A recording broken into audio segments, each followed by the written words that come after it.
Okay, guys, so we are live. So for those listening at home, welcome to the Dungeon Musings YouTube channel. My name is Kevin Madison, and I will be your friendly Dungeon Master today. Today, we are carrying on with our ongoing campaign playing Jeff Talanian's very awesome Astonishing Swordsmen and Sorcerers of Hyperborea. This is our Reavers of Thule campaign, and with me today are the stars of the Reavers of Thule campaign. I've got the order, so I'll go the order I've got you guys on the screen here. Why don't you tell us who you are, who you're playing, and what level are you currently? And I guess whether you're held for an undetermined length of time. First up is Arlen. Hi, I'm Arlen. I'm playing Arter. I am a 5th level fighter. Yeah, 5th level. And I am, I think, the only one held for a length of time. 10.8 turns of being frozen from the shot by the great race of the creature. Well, it's only 100 minutes, so come on. Yeah. You know? The length of your average feature-length film, I'm sure it'll be fine. Next up is Colin, aka Spike Pit. Hello, I am playing Kane the Lion, Chimeri Kelp Fighter, level 5, quite away from level 6 still. That elusive 6th level, once that first jump of like 30,000 comes in, really seems like a long distance. Next up is Robert. Hi, Robert Campbell, and I'm playing Reagan, Celtic Viking Broom Braver, and she was 5th level. And if you've been watching, notice my change of venue. That is not my bed. I'm in my son's room because this is the only place I can get internet. We were having difficulty with Robert's internet earlier, so he kicked his son out. I'm kidding, he did not. Next up is Carl. Hello, I'm Carl. I play Iphigenia Acantadora. She is a 5th level warlock. Nice. And last but not least is George. Hey, I'm George. I'm playing Malablock, who is a Chimeri Celt warlock of the 5th level, and like Kane, pretty long ways away from a 6th level. Nice. All right. So then, guys, last session was an eventful one. You guys, let's see here. We had some wrap up from the after effects of the invasion, the final siege of Ironfang Keep. And then what happened, guys?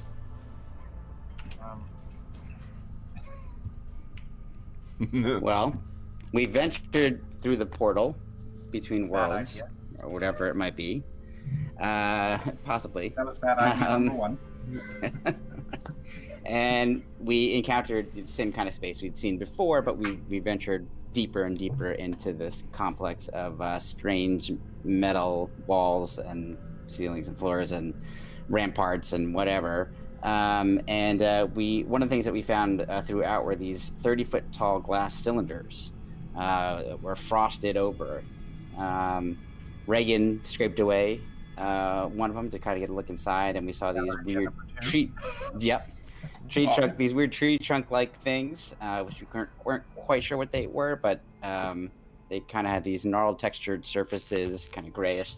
There was also these lights that would appear around the walls in amber, if I remember correctly, and also there were different colored lights at the base of all of these weird glass-like cylinders. And there were many of them. And we also found dead Vormis, the beastmen, and also piles of ash in this shape of humanoids. Bad sign. And then suddenly a bluish ray kind of came out of nowhere. And it had very deleterious effects on members of our party, including Arter, who got frozen by it. Yeah. And not frozen, I guess paralyzed would be a better way of putting it. Yeah. Not physically, yeah. And this was the sleepers. That is, of course, what you he was carrying what looked like to us to be some kind of magic wand. Yeah. And then Kane used an awesome maneuver that we hadn't used prior to disarm the beast, and it worked, which is awesome. Because I think we would have died otherwise. And ultimately, we wound up as a party collectively eviscerating this creature. Unfortunately, Artair is still in his paralytic state. Yes. So, where we left things was that thing had just collapsed to the ground. So let's pick up from there. I was checking what is the duration of enlarge, Reagan? Duration is, if I recall, it's 10 minutes, but I could be wrong. So 1 turn? Yeah. Okay. 1 turn. All right. So Artair is doing his best Tin Man impression right now. And What I'm picturing, to reinforce the sort of sci-fi B-movie feel, Artair's actor has not gotten back into quite the same position that he was in before, and in between takes and something like that, and so he's, doing his best Frozen, but it's not quite the same. You still see his hand moving ever so slightly. That's That's awesome. so good. I Oh, love it. God. You get a point of Astonishing Fortune for that. That's really funny. That's great. Oh, jeez. Okay. So then what what happens next, guys? So Kane, you're still very large. You're covered in the spray or whatever black gray green kind of ichor made up this thing's body. What are you guys doing next? It came from the room where them glass tubes were. Is that right? Did it come out of From there? that direction. We don't know, actually. It came from that direction for sure, like Reagan said, but we don't know for sure which. But we have a guess, I think. Because one of those glass cylinders lights were all coming on. So I think maybe I'll bound over in that direction to see if there's any more signs of these. Cat idea number 3. Well, I guess I'd rather know. Right. Yeah, Creep yeah, up yeah. behind us. And probably should try and get hold of that. Can I ask you a Gadget. quick question? Yeah, I was Can gonna ask you a quick question? recover that. If an That enlarged wand. person is, if Kane is frozen, are we going to be able to carry him? We'll have to wait 10 minutes. Yeah. Yeah, that's a good idea, Iphigenia. We need to grab that wandish looking thing. Grab Archer. You want- Carl, do you want we'll do to the have? rock, paper, scissors. You have to carry Archer. Well, I'll carry Artec because it's going to be easy for me to do that, isn't it? Any of us. It just, I mean, for you, like bulk wise, because Well, and also he's because off he's your side. large. Yeah. I'm large at the minute as well, so I can just sort of put him under my arm. And does Iphigenia want to grab the wand? Yeah, I know we can Reagan grab it. definitely does not. So the wand itself is it's got some Like a big cylinder. like the thing is probably that thing at its at the tallest point at the apex was around 10 feet tall, and then its base it was about 8 feet wide. So the pole or whatever that it's bringing is really probably at least 7 feet long, and then probably a good 8 inches thick. So it's kind of a thing you can pick up. It seems to be made of the same type of for Kane at his current size. That's not really a big deal. He's able to scoop it up and then quite handily move it. The difficulty is, of course, if you mishandle it, what's going to happen? It seems to be made of the same blackened metal and other smooth, unknown materials that the rest of this complex has been made of. So do you guys want me to carry it? Because I'm thinking I should probably hold it upright, and then if it goes off, it'll hit the ceiling or the floor. Yeah, I think we should definitely take it with us, and you're probably you'd have the easiest time making sure that it doesn't, So there target any of is, us. there does appear to be a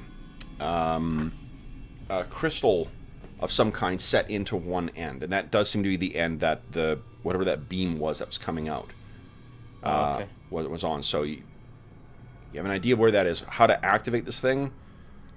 That's a question. If you want to fuss around with it too, we can do that. Not me. So, Kevin's gonna pull out his expedition to the barrier peaks. Right. Someone commented in the last session that this was expedition derived or expedition inspired. All right, so what do you guys actually what are you guys actually doing then? So you're looking over this thing. You've got it carefully positioned, so you're carrying it upright. Kane's carrying that, since someone else is gonna have to carry our chair.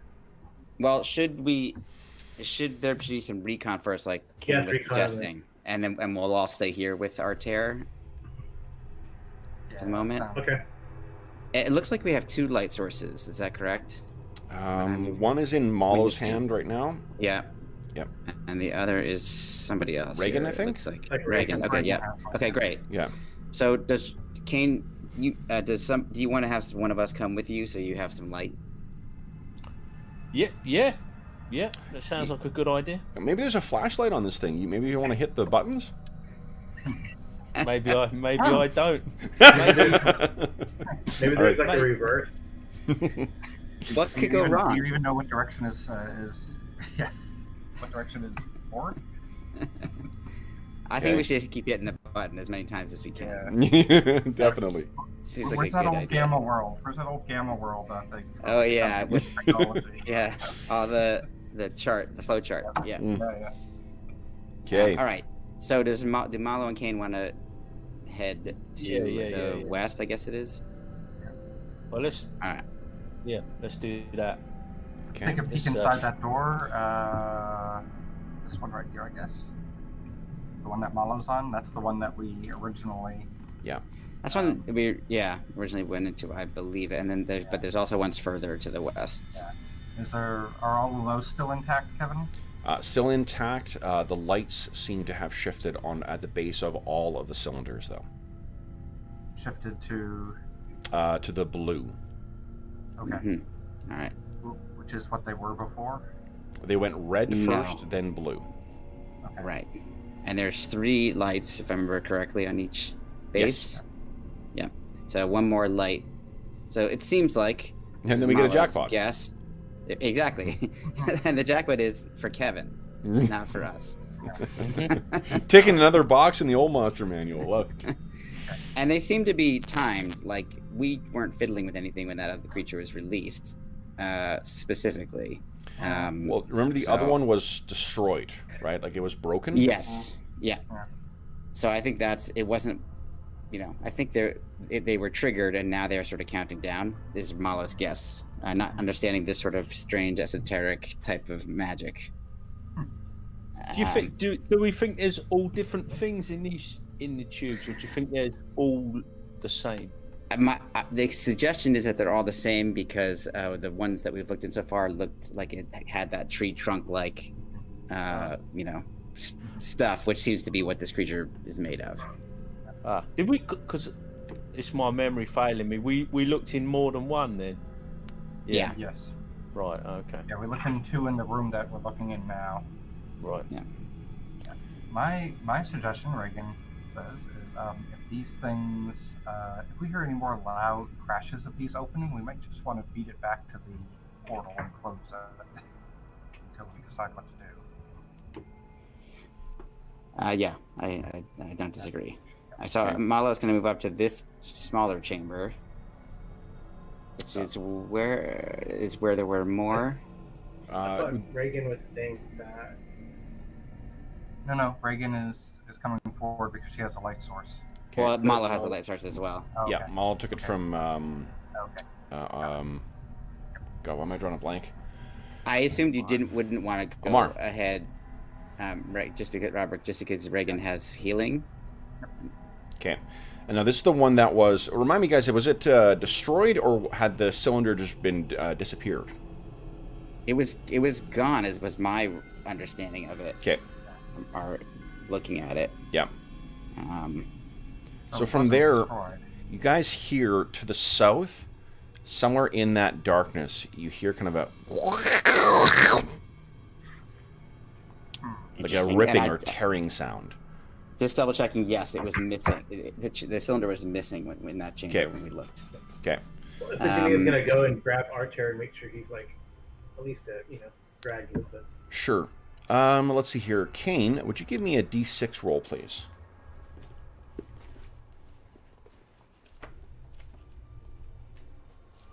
A 5. Nice.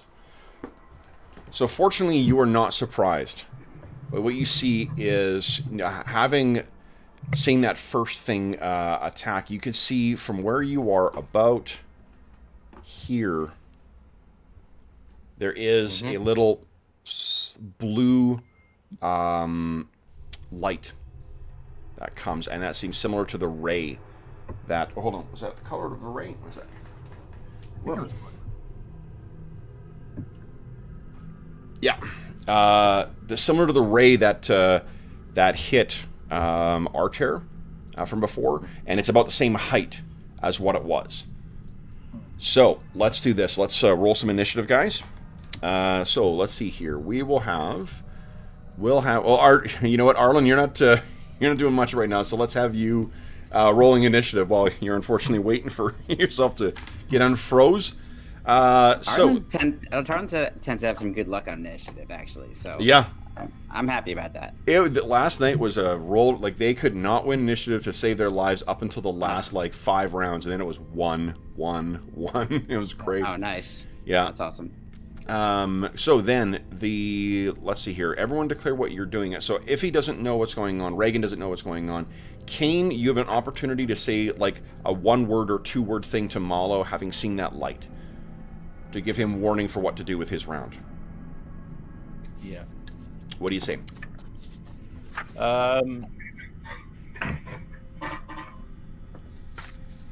Take cover. Okay. Okay. So you say take cover, then Malo and Kane declare what your actions are, please. And then, oof. And a refresher, that initiative is D6, and you want to roll high in this one. This will be around. Checking my ref sheet. Hold on 1 second. Magic. Yeah. Okay. Okay.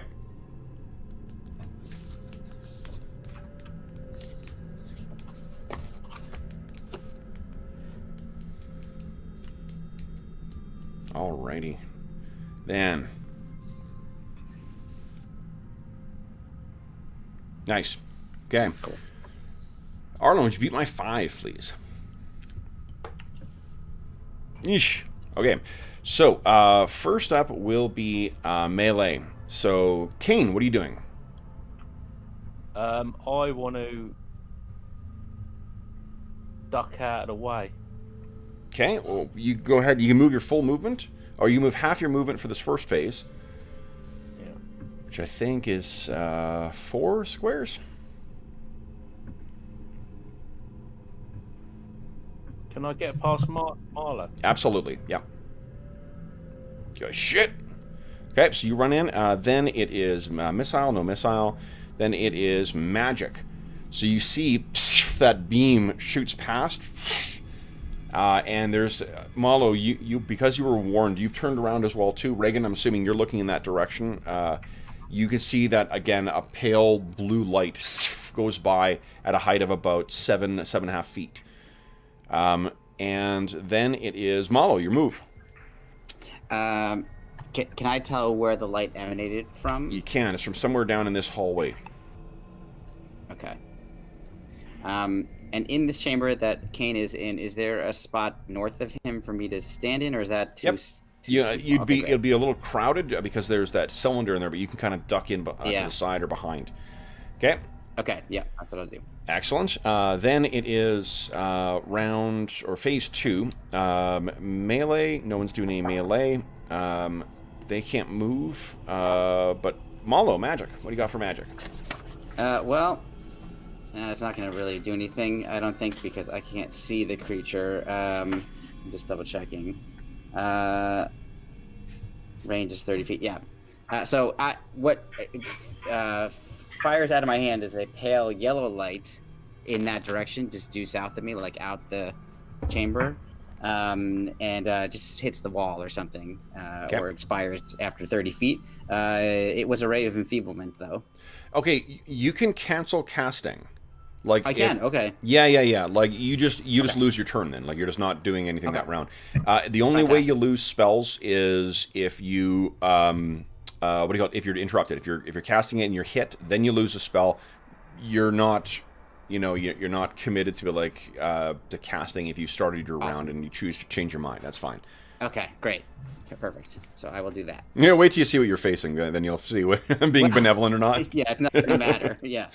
All right. Okay, so then that's the end of the round, guys. We are Reagan. You've heard or you've seen Kanan and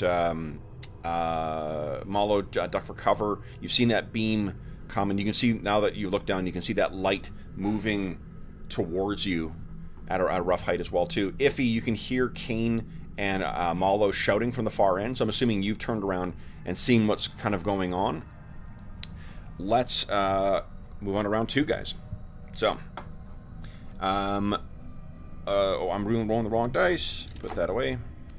Okay. Everyone declare what you're doing for the second round. Everyone is aware of the situation. You know that there's been a beam that's been fired up. And at Iffy, I'm not sure you know necessarily what specifically happened, but you know shit's going down at the far end of the hall there.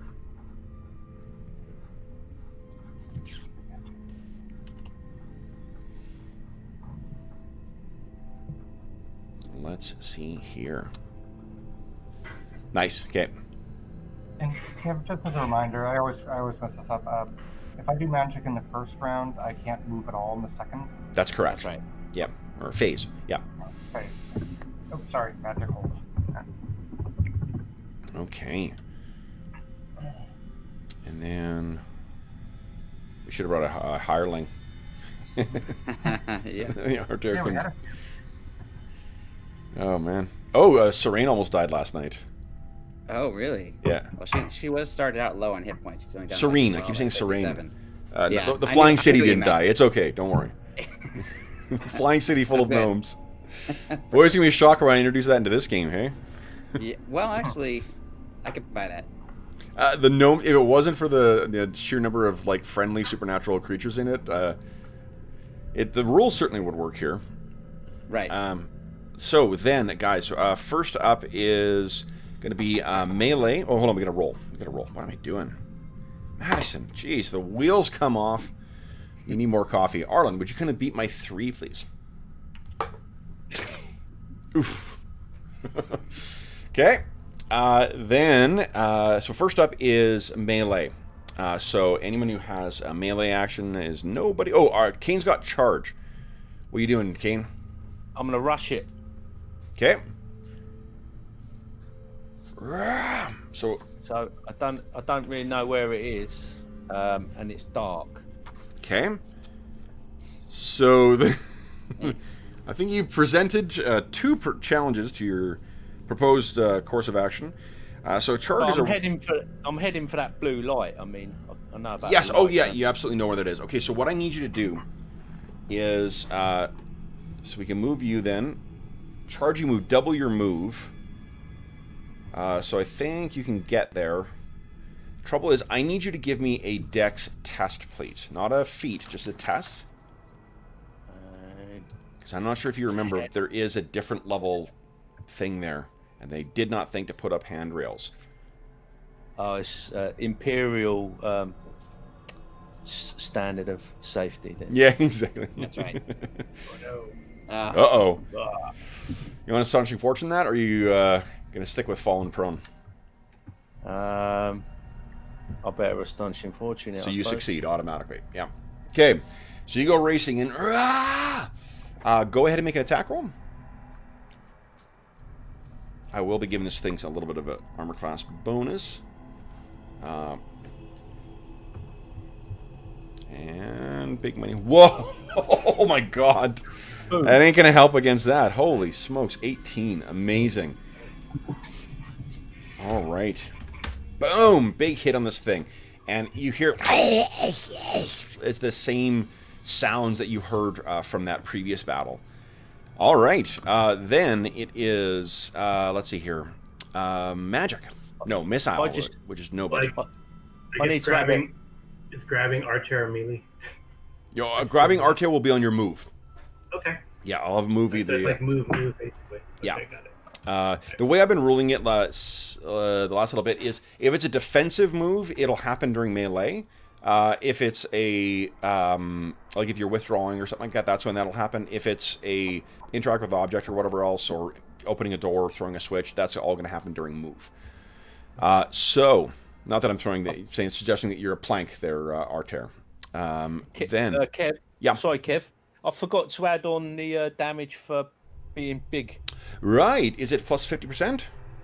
I can't remember now. Plus 50. Plus 50. Plus 50. Plus 50%. Wow, nice. Okay. Wow, so that's a huge hit. Ugh! Then it is, let's see here. You know what, Arlen? If you want to spend a point of Astonishing Fortune, I will let you re-roll your save. Got an extra. Sounds pretty good. Yeah. Yeah. Yeah? I think I'll do that. Okay. So it's save versus device. Save versus device. Oh, so close. Ooh, so you could spend that last point of Astonishing Fortune that you have to get an auto success, or you can save it in the event of further. I think spending on an auto success after spending, since I already spent one, I might as well go big. Yeah, absolutely. Yes. The poker player's mentality. Also the gambling addict. So yeah, you are. So what do we see as you sort of, if he starts trying to pull you off, and then what happens? So I think Iphigenia maybe like grabs me and almost like, you know, I'm picturing, because I'm in all this new armor and stuff, I'm probably top heavy, and pulls me and just knocks me over, and I sort of shake out of it when I hit the ground, and Nice. like, okay, I'm better. So Iffy, you can change your action if you like then. I'll just move. Okay, that's what I figured. All right, so then we have Reagan on a... Reagan and Malo are on magic, but this thing has declared magic as well. Okay. So I think it's going to try and tag Kane. So Kane, I need a device save from you, please.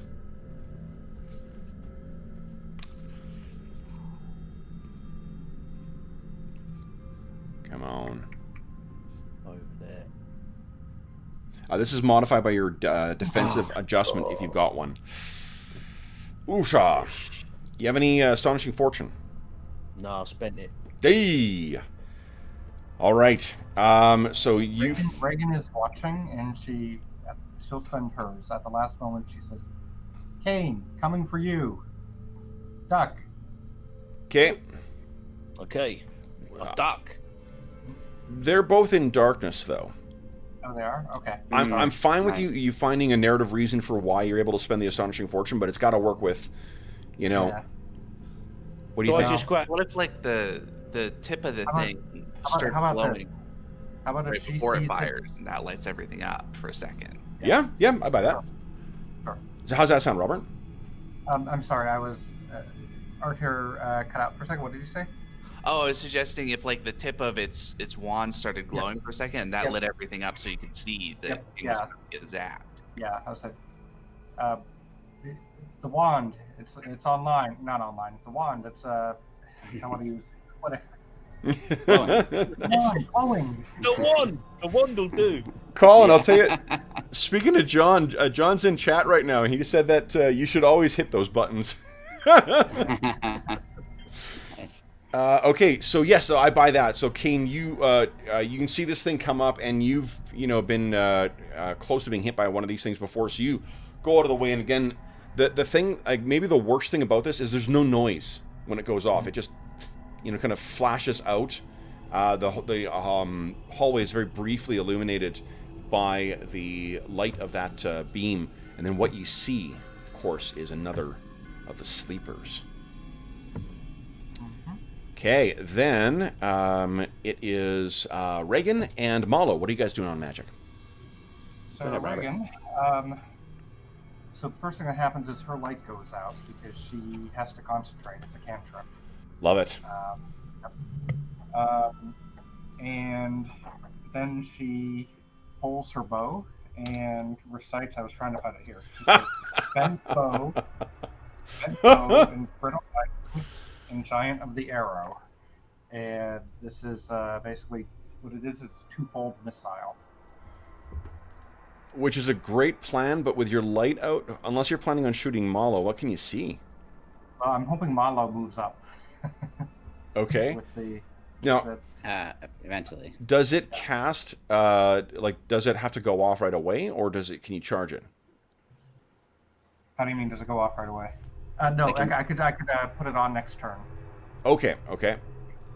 All right, so you complete that, and then so Iffy, you see that you were suddenly plunged into darkness here, but You should be able to see the light, like a light source from Malo. you can't see a light source, but it's dim, and it's crossing the intervening space is the challenge.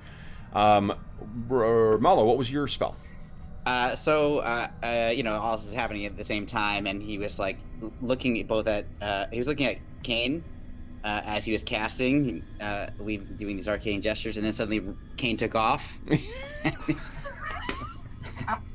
So he continues casting, and like his whole body like blurs for a second. Yep. And he ages like a year, it looks like. Nice. And unfortunately, I cannot reach anybody else with this. Little known secret, George and I have worked out the plan that basically he's going to age you guys to death. That's how this campaign will end. That's right. Yeah, I was actually thinking. Yeah, I'm in my 40s already, so. Jeez. What is okay? So is Malo the only one affected by? Unfortunately, yes. So I put in a bar for 18 rounds. Of Okay. Haste. All right, so you are hasted now. Kane was already fast enough, apparently. Putting the T in teamwork here, guys. This is good stuff. Next up is Iffy. So Artair recovered, and then suddenly you guys are plunged into darkness. Yeah. She's gonna move forward Please do. 20 feet, Okay. but it's half, right? Yeah. 10 feet.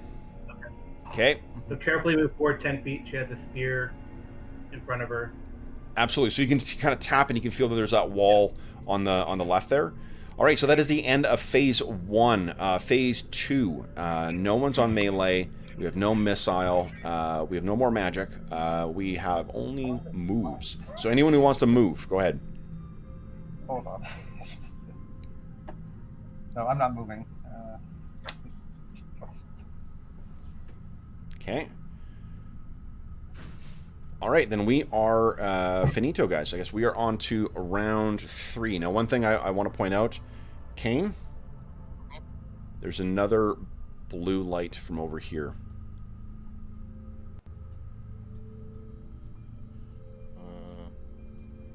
Right there. And then the one right here. I think only Kane can see it from the angle. Okay. All right. So then we're on to round 3.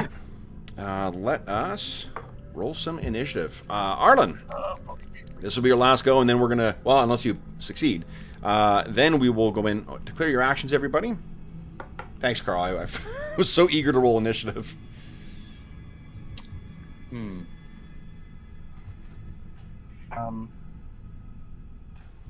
Awesome.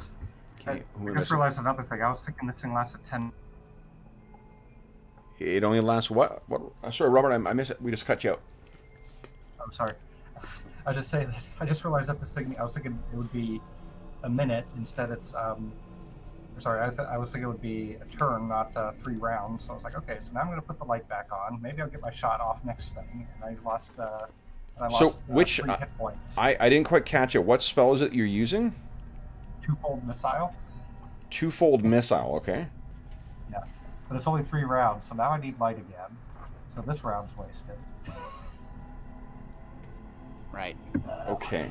And I'm moving up there. Anyway, and I took 3 hit point damage because it was rune. Oh. Let's see here.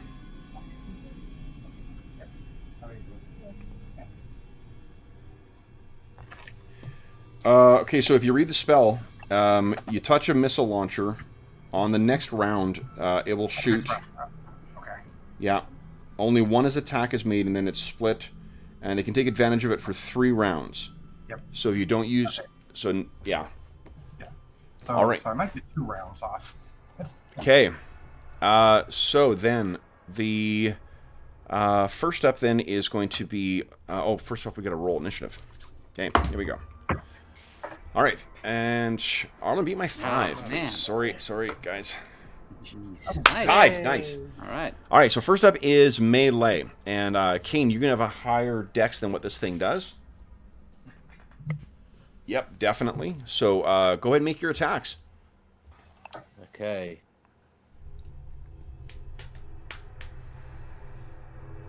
Nice. Yes, big hit. And Yes, another and 5 half. points. So that's 16 in it, Oh yeah, right. Yep, and I get another go, don't I? you do. Yep. Here we go. Ooh, cheapers. Oh, wow. And that's 18. 18. Nice. Okay. And number 3, come on. Go and Nice. 0. Still a hit. Another 18. Dang, sheepers. So yeah, you are 189. Hammering away on this thing. Then it is its turn to melee, because I don't think anyone else has melee right now. So, let's see here. It gets... It's feebly trying to strike out at you with its claws, and it cannot. Then it is missile, which is nobody. Then it is magic. Reagan, what are you doing for magic? Light comes back. Okay. Let's put it back on for you here. Malo had melee. So it flares back to life. My hand moved. Yep. And then I need a... Let's see here. I need a device save from Kane and from Reagan. Light goes out again. Ooh. Okay, so Kane, you unfortunately feel your limbs lock up, and there's a slight blue glow. Oh boy. Oy. Man. Okay. You're out. Now, oh, you spent your astonishing fortune. Shit. All right. Then it is. Let's see here. Light go out, or did she still concentrate? She will not be able to concentrate, unfortunately. So, oh god, that's right. The light will go out afterwards. So it'll last for now. Well, it's been good while your light lasted. Then it is. Let's see. No one else has magic. It is move. So we got Arter and Malo and Iffy.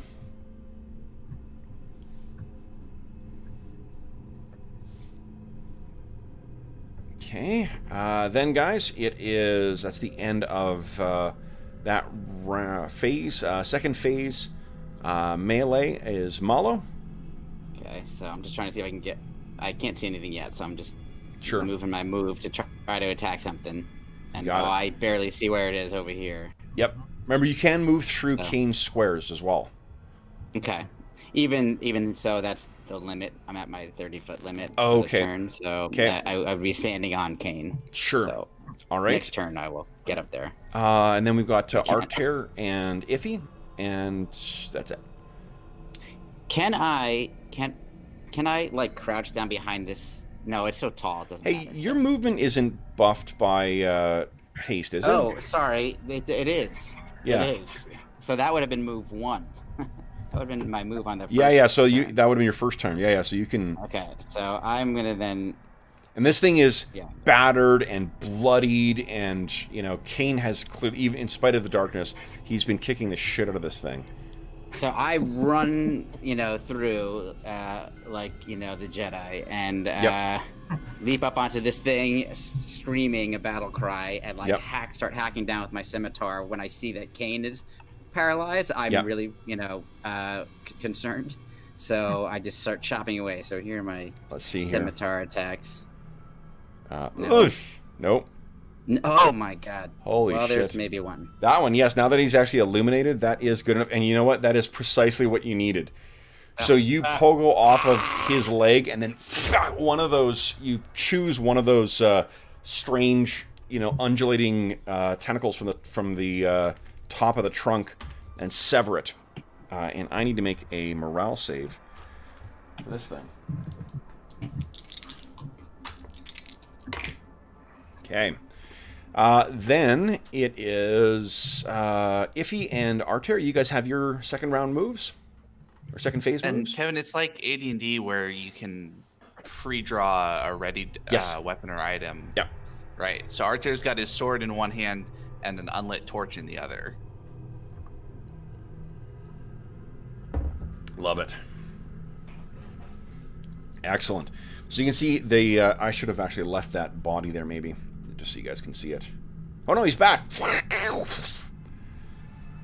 Just kidding. All right. Best fake out of the games so far was when I, on a critical moment, I lied about what we rolled for initiative for Mo. I showed him a 1. He's like, "Oh no!" I'm like, "Haha, just kidding. I rolled a 10." That's awesome. Okay. Then it is, I guess, the end of the round, guys. So you can see, and I'm picturing that you can see, again, like, it's going with Arlen's idea of the 50s sci-fi. It's a weird blue after effect that's been added to the film. Yeah. You know, so you can tell that he's been frozen in place. That's awesome. Okay. Then it's, yeah, it's the same thing with Reagan as well, too.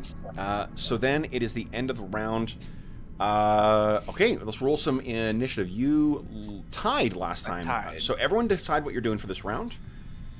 Quick question about disarm mechanic. Is that Yes. take up one of your, like I have multiple attacks. That Does will it be take up your one action, attack, yeah. or it'll be the whole action? Okay. I'll double check while you guys are putting that in. I'll double check.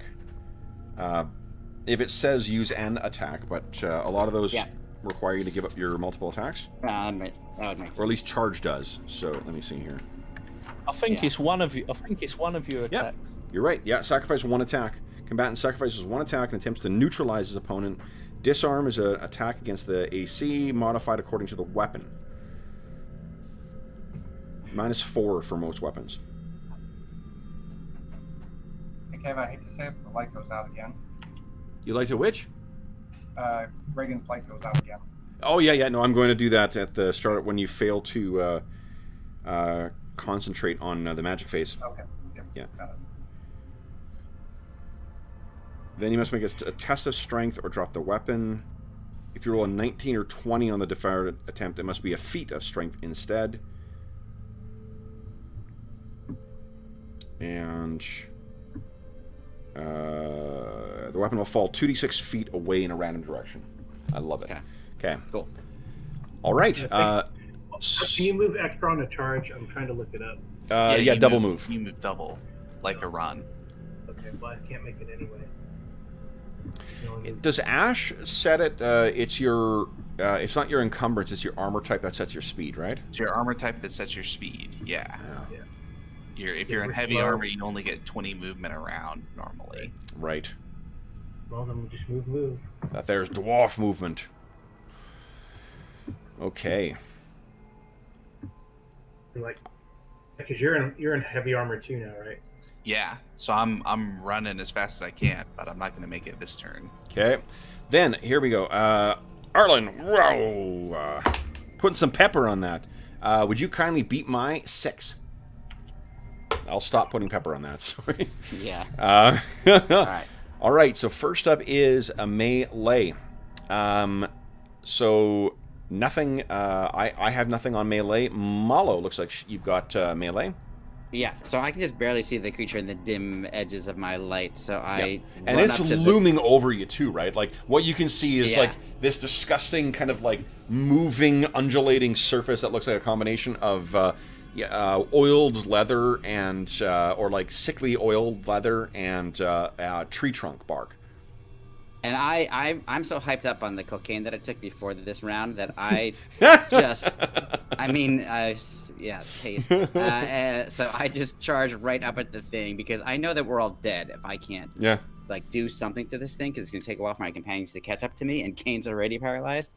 So I'm doing my 2 just attacks first and then my third will be the just attempt to disarm the wand. Yep. Okay. So here we just in case I lose my sword. Sure. Here we go. Uh, Oh, Jesus. Holy smokes.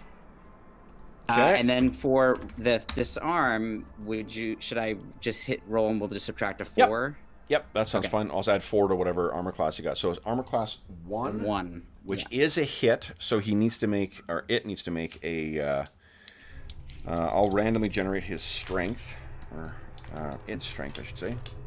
There are D6s. I so rarely use D6s in these games. Here we go.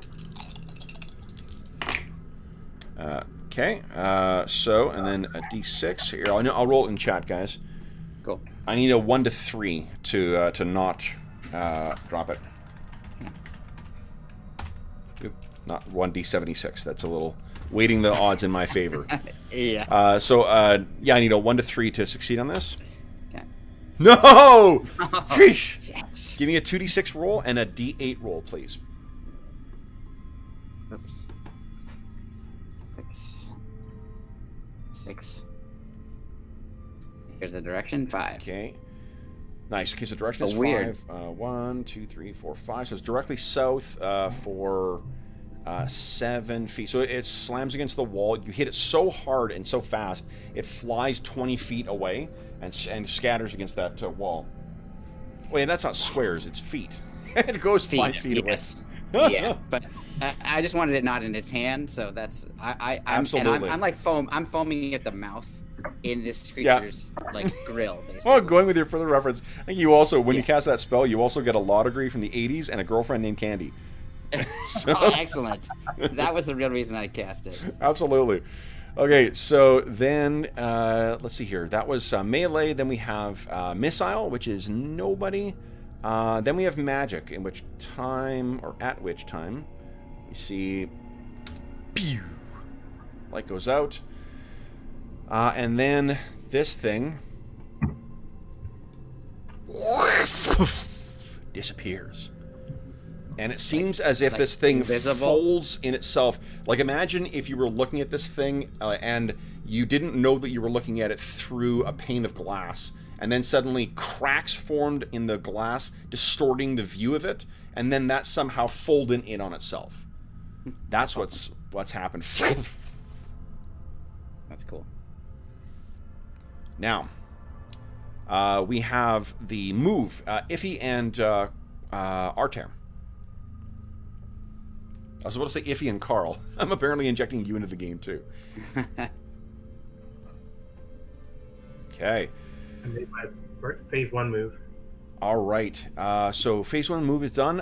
Second phase, we've got Malo, and I guess everyone is moving. So go ahead, guys. I'll let you know with if this thing reappears, you will hear the sound of its apportation. Yeah, Arter, instead of moving, has just stopped, sets his sword down, and he's rustling in his backpack to try to find a flint and steel. Love it. Okay. So yeah, you're able to retrieve that. Oh, let's do this. Give me a. Well, I figured it'd be next turn because I didn't declare. Yeah, and also like looking in the darkness. That's what I'm kind of. Oh yeah, that's a good point too. Yeah, I think. Give me a test. Very careful planner and has lots of specific pockets for all the specific things around the edge. Well, if you do any sort of regular traveling, you always put your stuff in the right place. It's true, so. yeah. Though this is my Ziploc of replacement socks, and Yeah, and that will be right on the top, or it'll be somewhere. You do have to lay out. you got your trail mix. You got to be organised in your portage of stuff, man. See, you're all ready for John's game now. Even if he uses the Wilderness Survival Guide, you got this handled, Colin. Give me a Dex test, Artair. Let's just see if you're able to snag that this round. Yeah, Dex test. Yay! Nice. Yep. So yeah, it's as you say. You having a brief bit of time that you have traveled with these guys, you have learned to plan for the unexpected. So you're able to retrieve that quite easily. Iffy is run up to the far wall there, it looks like. There's a wall to my right.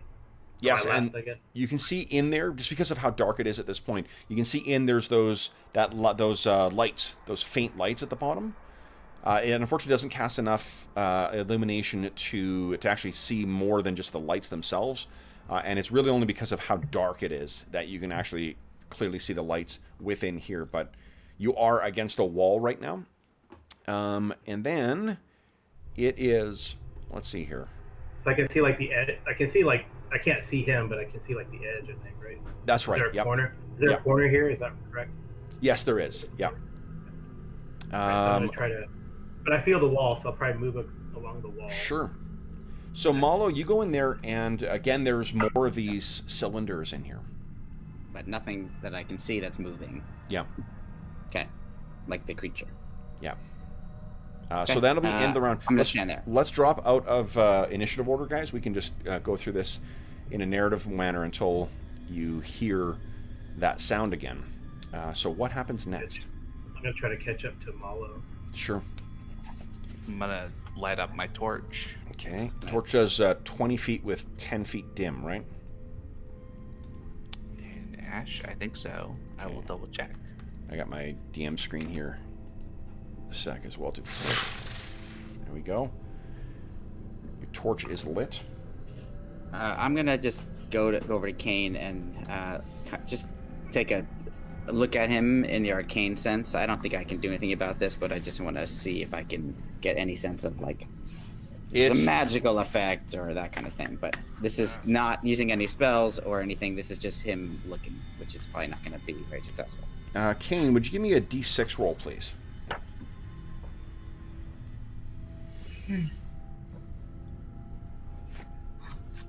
Okay. What you can see is that he seems to be afflicted by the same thing that had struck Arter before, and he seems completely unable to move. Okay. But he's like breathing and stuff. Like he's living, but yeah. Yeah. He's still warm. It's just he seems rigid and in place. Okay. As does Reagan, for that matter, too.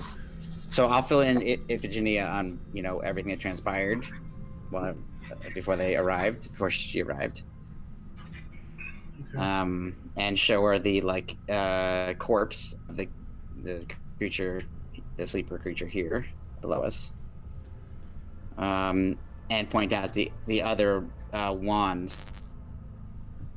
that is on the floors. Yeah. Near it. And I let her know that this crazy effect of how it disappeared. It's very strange. It's nothing Milo's ever seen before. So it's very intrigued. But we need to keep our eye out. Those things came out of nowhere. We may want to look at these other tubes and see if there's empty ones. So he'll basically say that are the other are Arter and Reagan heading this direction, or? Yeah, so Arter is gonna pick up his sword and sheath it, and then go over to Reagan, and he's trying to figure out if he's gonna have to drag her or carry her, because I'm thinking I probably can't get her in like a fireman's carry because she'll stay stiff, right? She won't kind of fold over my shoulder. Give me a D6 roll too, please. I give you a D6 roll, Kim? Yes, please. Okay.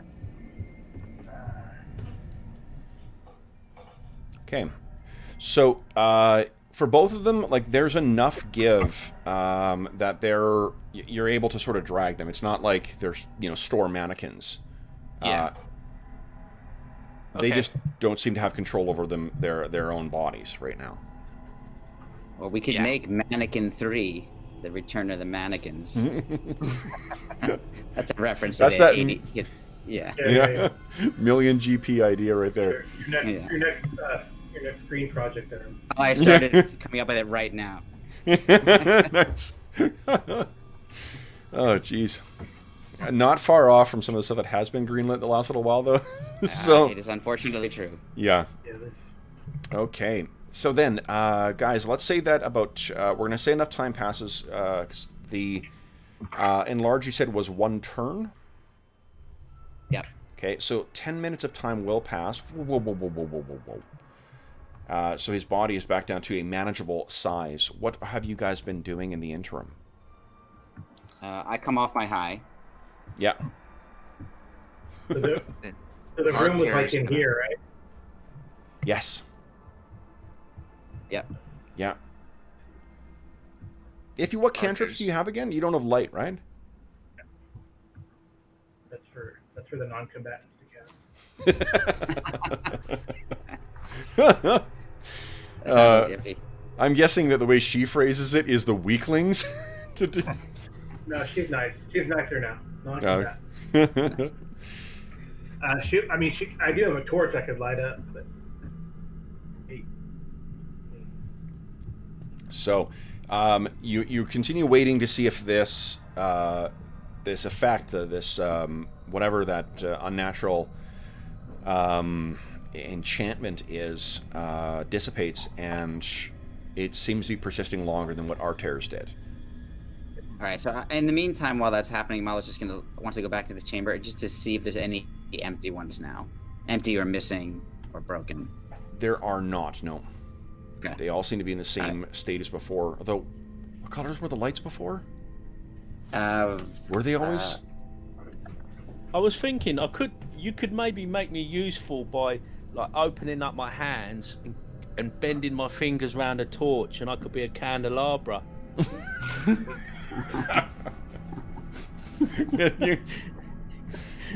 And I could just stand there holding a light for everyone. I like that. I don't remember what color they were. They did have the 3 red, violet, and blue lights, but I don't remember which ones were lit up. So you're trying to remember which ones were lit at when you were all of them lit? I don't remember. I don't remember for sure. I feel like they might have been, but I just honestly don't. Wait a minute. When you were in here last, was one of the cylinders open?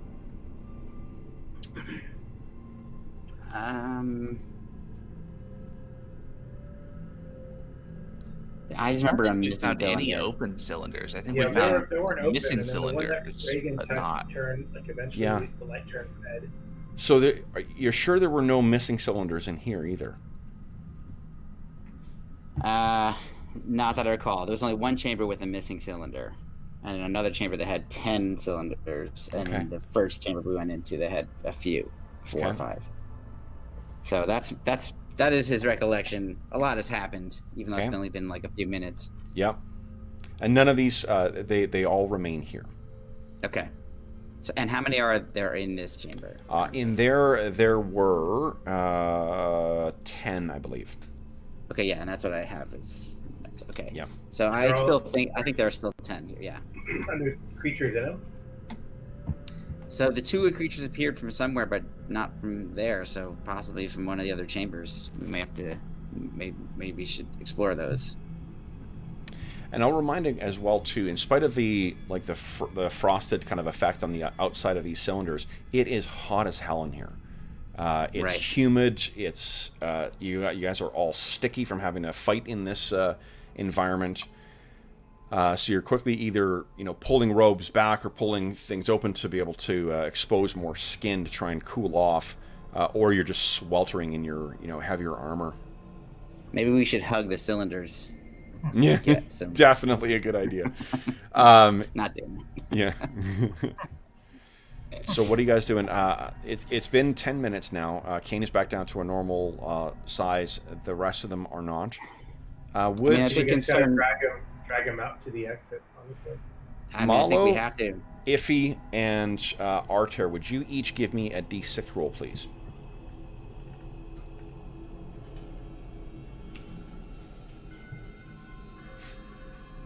Nice. Arter, you're the one, I think, because Iffy and Malo are too busy, looking and discussing the cylinders. Arter, you can hear from somewhere down this corridor. You hear again that tearing, ripping sound twice. And it's not like right there. It's an echo that you hear from somewhere down a corridor.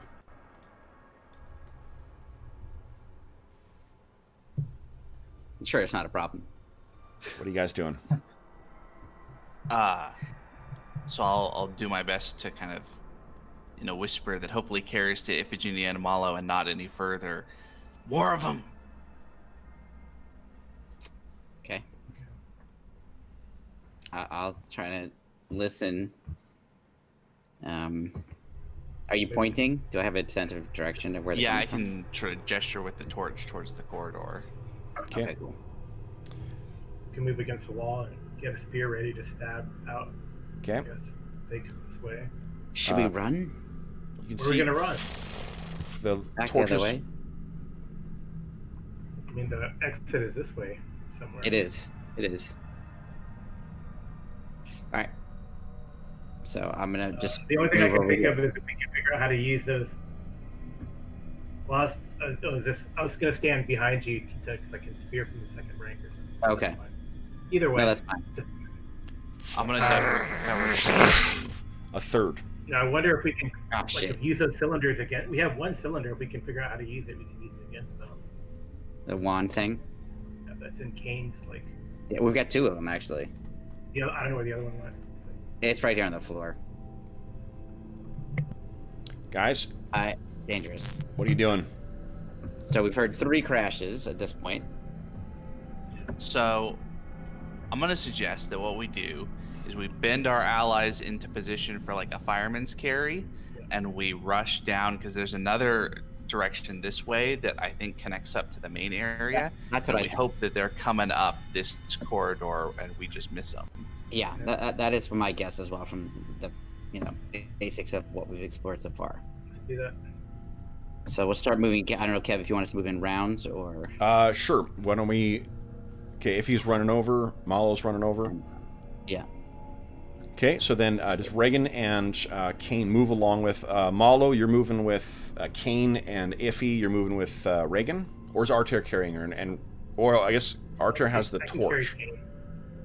And I have a little, if he's stronger than I am, so. Oh, okay. There you go. So Iffy will get Reagan, Malo gets Tell Kane. He needs to stop eating those hamburgers. Okay. So then, guys, that was your first round, and you can't hear anything, although you've never heard anything from these things apart from when they were being struck. Yep. And you look back in the darkness, trying to see if there is any lights going along, and I think that you can see the soft glow, but instead of a blue light, there is now a red light. That's, Set lasers to kill. yeah. Okay. So then, next round, what are you guys doing? We gotta continue. I will lead the way, Right. coming up here around So this Archer's corner. got Reagan, or if he's got Reagan. If he's got Reagan. No, I got Kane. Oh, yeah, King. So Malo's got Reagan. Okay, so yeah. Okay. That's 30 feet from me. Okay. I mean, I could haste all of us if you want. That might be a good idea. That might be a good idea to get out of Yeah. here. Okay, so in the next round, I'm gonna Okay. cast haste. A second here. Oh yeah, is this In fact, like the we'll- stairs down over here? Give Reagan and Kane an extra year, even though they can't do anything with it. I can avoid giving it to them. But what we should do is on phase. If you guys don't one, want to be aged, just say something. Exactly. No? Okay, you're good? All right, great. We should move 15 feet and then I'll cast it, so we Okay. just can get 15 feet. Okay. So yeah, you can see that whatever that red glow is. You, Iffy, you're probably the last one. You can see just around here. There is, similar to the other, there's a red glowing light that's coming around the corner there. Next round, what are you guys doing? Do the 15 feet, I guess, right? Yeah, And you're in the cap. yeah, great. So I'll just get there, and then I will, once my companions assemble around me, because it's a 15-foot radius, I will do a haste, Okay. which is my Okay, last haste. All right. I now need, let's see here. Kane is 1, Iffy is 2, Reagan is 3, Malo's 4, Arter's 5. Someone give me a D5 roll, please. I'll do it. Great. Hold on. That was chat. Why am I chat over here now? Oh, 3, 4, damn Malo. Malo, I need a device save from you, please. okay. And he disintegrates. Here we go, device. Ugh. Oh, all right, Astonishing Fortune. Okay. I'm expecting Yeah. some kind of effect like this, so I've girded myself against this type So of attack, you see, and I understand devices. I think Iffy sort of warns you, says, the light, look. And you spare a look back in enough time to see that red light sort of, there's a bit of like arcing power that goes around it. And then instead of that sort of silent blue beam, there's this angry arc of light that comes out. And you see it in just enough time to duck and to drag Reagan to the side. It hits here along the wall, and there's a shower of sparks that comes out from this. And you can see there's a giant hole left in the side. Wow. You would not have wanted to be hit by that. Does it light him up temporarily? It lights up the it does illuminate the area for a moment, but it also the flare would blind you. So the net result is that you kind of don't really get a chance to make out much of anything. Oh, Yeah, you mean light that's the target? Light up the people, or the things that are shooting it. I think the only thing you can really see is what is a vague outline of the same type of thing. We don't really care what they look like. Let's just get out of here. Okay. So then the second half of that phase of that round, you're casting Haste. a second haste. Okay. Yep. So everyone adds That's my 1 to your second and age. final. Yep. And Oh man, getting up to my actual There was age. a reason that ages started so low if you rolled randomly. yeah, Yes, absolutely. no, thank God. Yeah. So everyone's a year. God, you go age 2 years in the span of like as many minutes. That's amazing. Yep. Okay. So yeah, all of you guys are invigorated by this thing. So next round, guys, let's roll some initiative to see if you get to move before. And I'm not going to do the turn order. If whoever wins initiative here, you will get a chance to move and get out of here before the wand goes off. So, who's feeling lucky? I'll try. Great. Carl. Okay, Carl beat my 4. Yes, nice. All right, so go ahead, guys, make your move. Everybody's moves are doubled. So Yep. And then Is that where we're going? I thought we were going downstairs. I think we gotta move around the other way. Me that too. Yeah. they're shooting at us. Yeah. Are we doing a full round of move or a phase of movement? go ahead and do a full round of movement. You're going to be moving out of line of sight for them anyway. Okay. That's a double move for me. Is Okay. it going that north, Arlen? Well, that's where the stairs are. So that's a double move for you, Arlen? Well, because I'm running, Okay.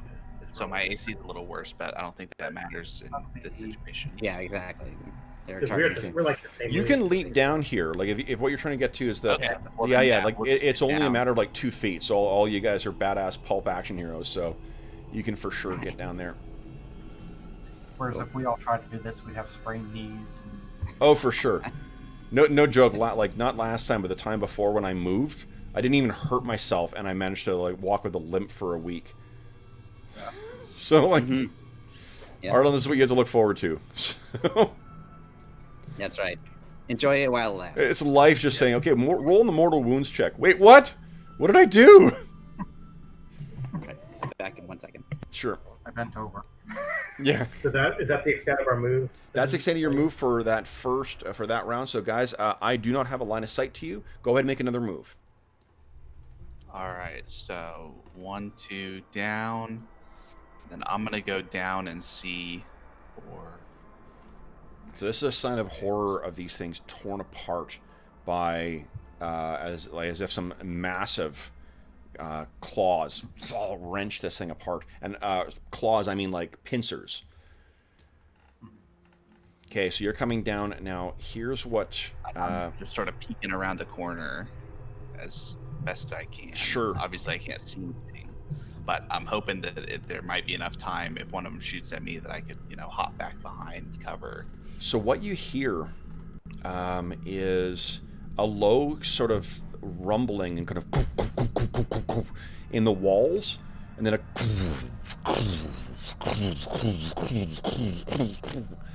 and suddenly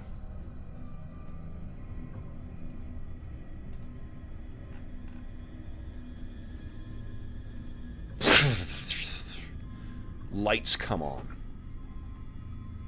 Oh man. And you can see a scene of horror here. More dead Vormis. And you can see one moving into this room. 2, 3 further down the hall. Oh boy.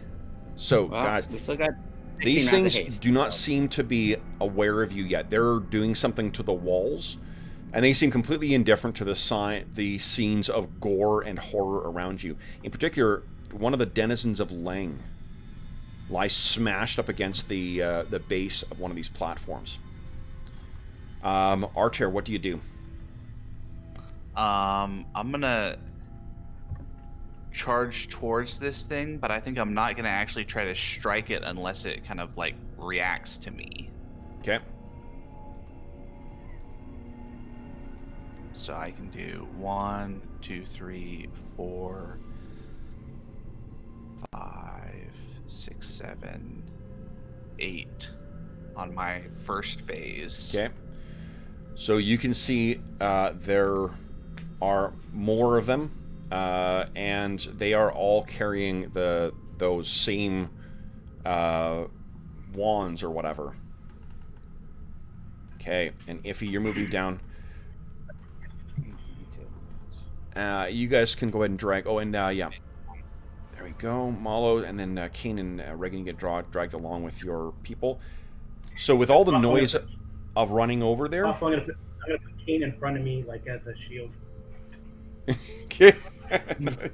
A human shield of some kind, maybe? All right. So I think what happens is as you come running over, I mean, you running in your plate mail, obviously makes a little bit of noise. This thing, one of its, the appendages swivels towards you, and there's this sickening kind of wet trumpeting sound from it. That then more of them are drawing attention towards you guys. They're all looking. And what? Iffy, from where you are, there is a breeze coming from over here. A hot, wet, moist breeze from this direction. Maybe that's exit, although not where we want to go. So, guys, let's roll initiative, and then we'll take our mid-session break. So, everyone figure out what you're doing for the round. Let's declare that in the chat. Oh, I still don't I get, because I only did one phase of movement. We're sort of wrapping it up with everything. If you're planning Okay, on attacking this thing, then, I mean, you can... Attack it from over here, though. Yeah, that's what I was thinking, is that I could go over here and be out of sight from these other ones. Okay. And then get up close to it. And... Well, you can do that on your, on your first phase, because you're hasted, so everybody's movement is doubled. Yeah. Yeah. Yeah. Okay.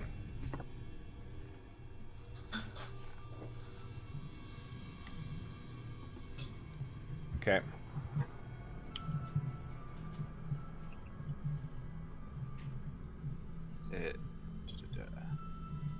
I gotta look up.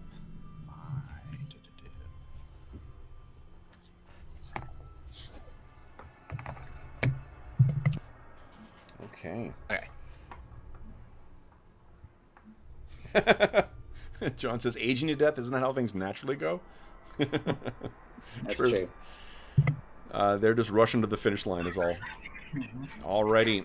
So then, we are rolling initiative here. Who would like to roll initiative for this one? Who is feeling... I guess, Carl, you were feeling lucky. Let's carry on with you. Carl, beat my 2. Oh, nice. All right. So, guys, let's take our mid-session break here. I'll take 5 minutes to refresh our beverages, refresh ourselves, and then we'll come back and see what happens.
People back.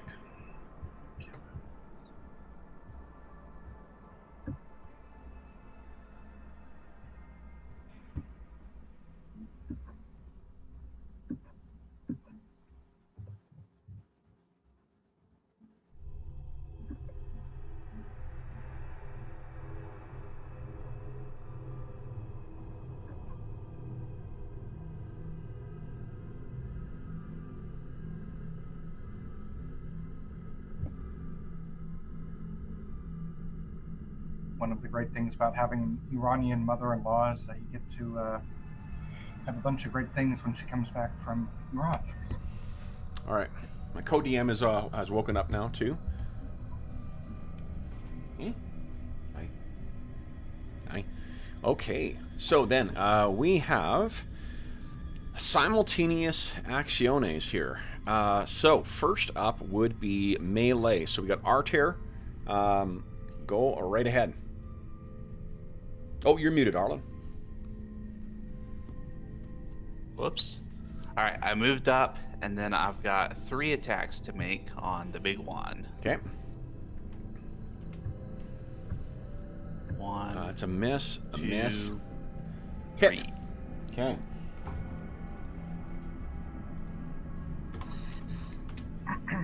All right.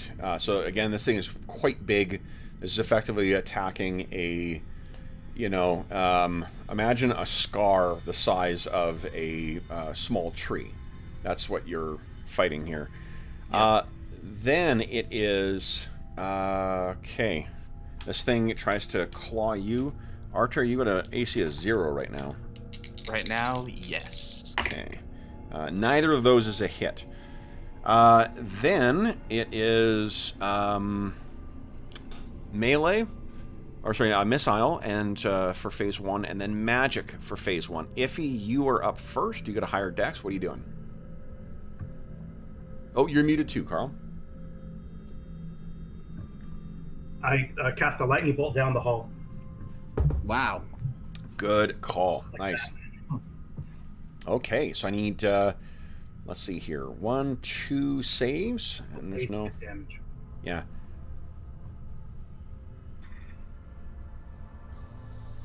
So let me know when to roll damage. What's the length of the lightning bolt? It's like 160 feet or something. So it could bounce back if it hits a wall or something. Is it 106? Are you 100% sure it's 160? Okay. Bolt of lightning is 5 feet wide and 60 feet long. 60 feet. Yeah. So just give the 2. It's way longer in D&D. Might get 2 at least. The reason I ask, 180 feet for lightning bolts. 180. Oh. Yeah, 180. What am I reading here? Oh, I'm looking at... No, I'm not looking Okay. I don't think it's gonna bounce. It won't bounce back. Is it? That's not what I'm worried about. Let me move out here. Oh,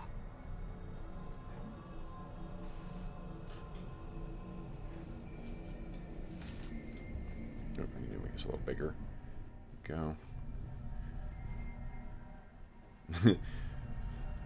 So, let's deal with the immediate consequence of this, which is the, what do you call it? The creatures. So, you are level 5, so it's 5d6. Yeah, right. So let me make my saves for these things. Awful roll. One thing I love about this game is having only one saving throw for monsters. That's pretty cool. Oh, fuck. Okay, so I've had 1 successful save. So one of them will only take 6. I'll roll 1d3 to see which one. It's the first one. So whoops, wrong thing. So that takes 6. These take 12. What does your lightning bolt look like? It's like purple, right? It's like a purple electricity that shoots out. She's on brand. So this goes down. The thing is, when it hits and at the end there, it feeds into that gate, which then goes out. Interesting. So the way home has been sealed. Then I need... Iffy, I need a device save from you, please.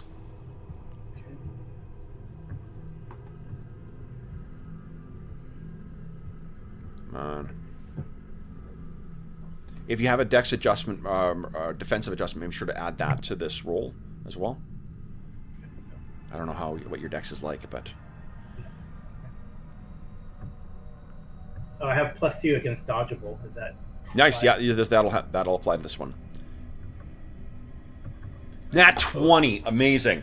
All right, it so goes back and knock it off my shield? well, you're not knocking off your shield because this No, is I one of the know. red rays that's coming in.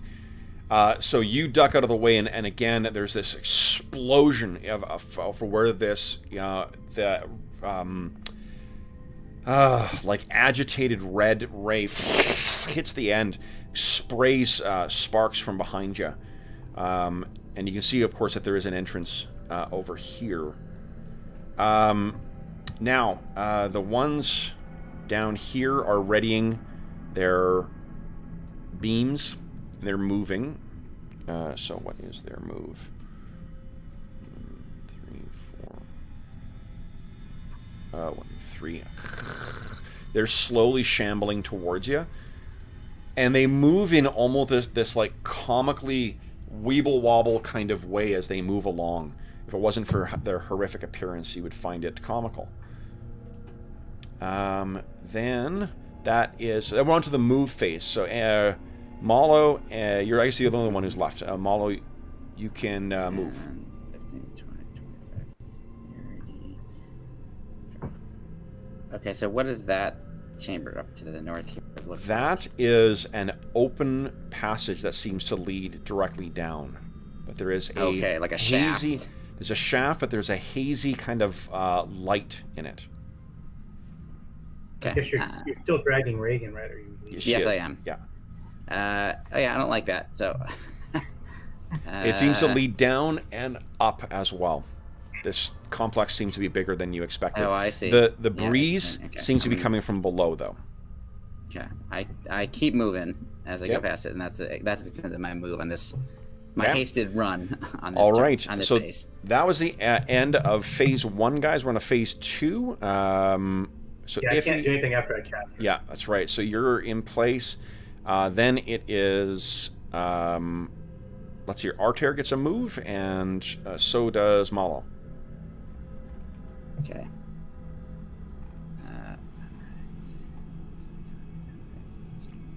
What are you moving at Get all, myself Arter? up to here. I'm trying to not get to moving. right Okay. there. Hiding out here. Okay. Then it is.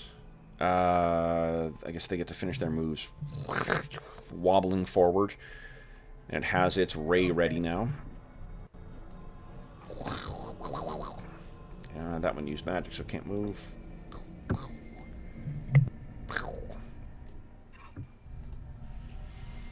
All right, and I gotta move your pursuers as well too.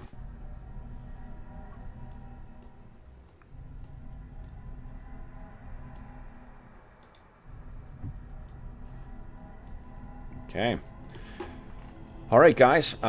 So that is the end of round 1, I guess. Run around 2. So, Carl's still kicking ass with initiative, so we'll carry on with you. Everyone declare what you're doing.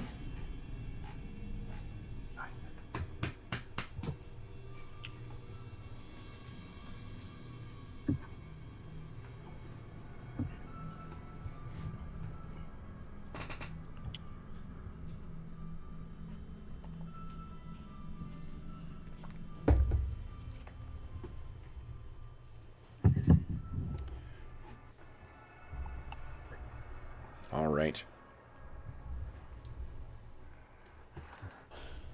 Hello. Okay, so then, first up is... oh, we had a roll hole. Oh, I know. Initiative, yeah. Yep. Here we go. Carl, beat my 4. Oh, Okay. Keeping it interesting. So then, first up is Malo and Arter on melee and Iffy.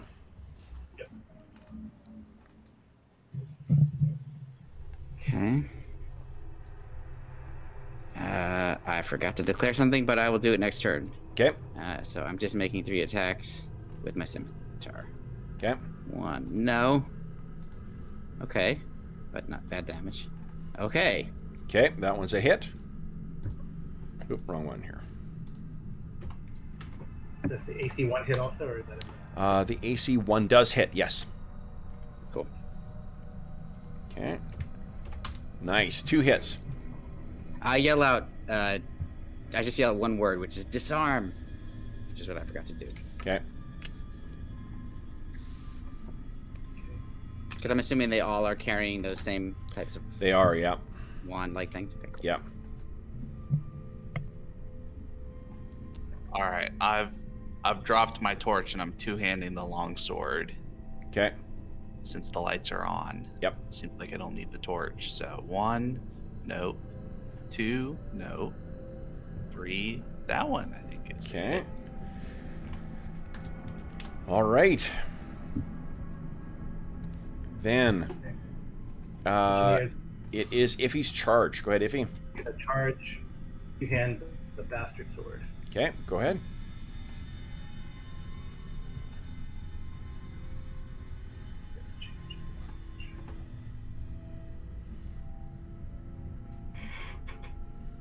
Hold on, I gotta change the damage. Oh, sure. Go. Oh, nice. Good. Nice, yep, big hit. Okay. Then it is second phase, or first. That was melee, so then it is missile. Now it's magic. There's a shift in the color of the tips of the one behind the one you're fighting there, Malo. Okay. To blue. Would you give me a device save, please? All right. I don't know why I would want to heal me, but okay. Definitely. Oh, Okay. shit. And I don't have any Astonishing Fortune. Okay, guys, another of your allies has fallen to these things. Ah. Damn it. Okay, and then I need a device save from Iffy. Okay, and I'm rolling to see if they're... I'm applying the same rule for firing into melee to see if they hit their allies. Oh, jeez. Do you have Astonishing Fortune? I do. I will use it. Okay. Cool.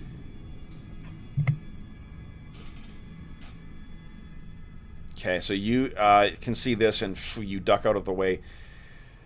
All right, guys. I then have... Oh, boy. There's a lot of them here. Let's move again. I don't get another attack after the charge, right? No, Even unfortunately, that PC. becomes your entire attack, yeah. Charge, Okay. yeah. 3. So these things are shambling forward.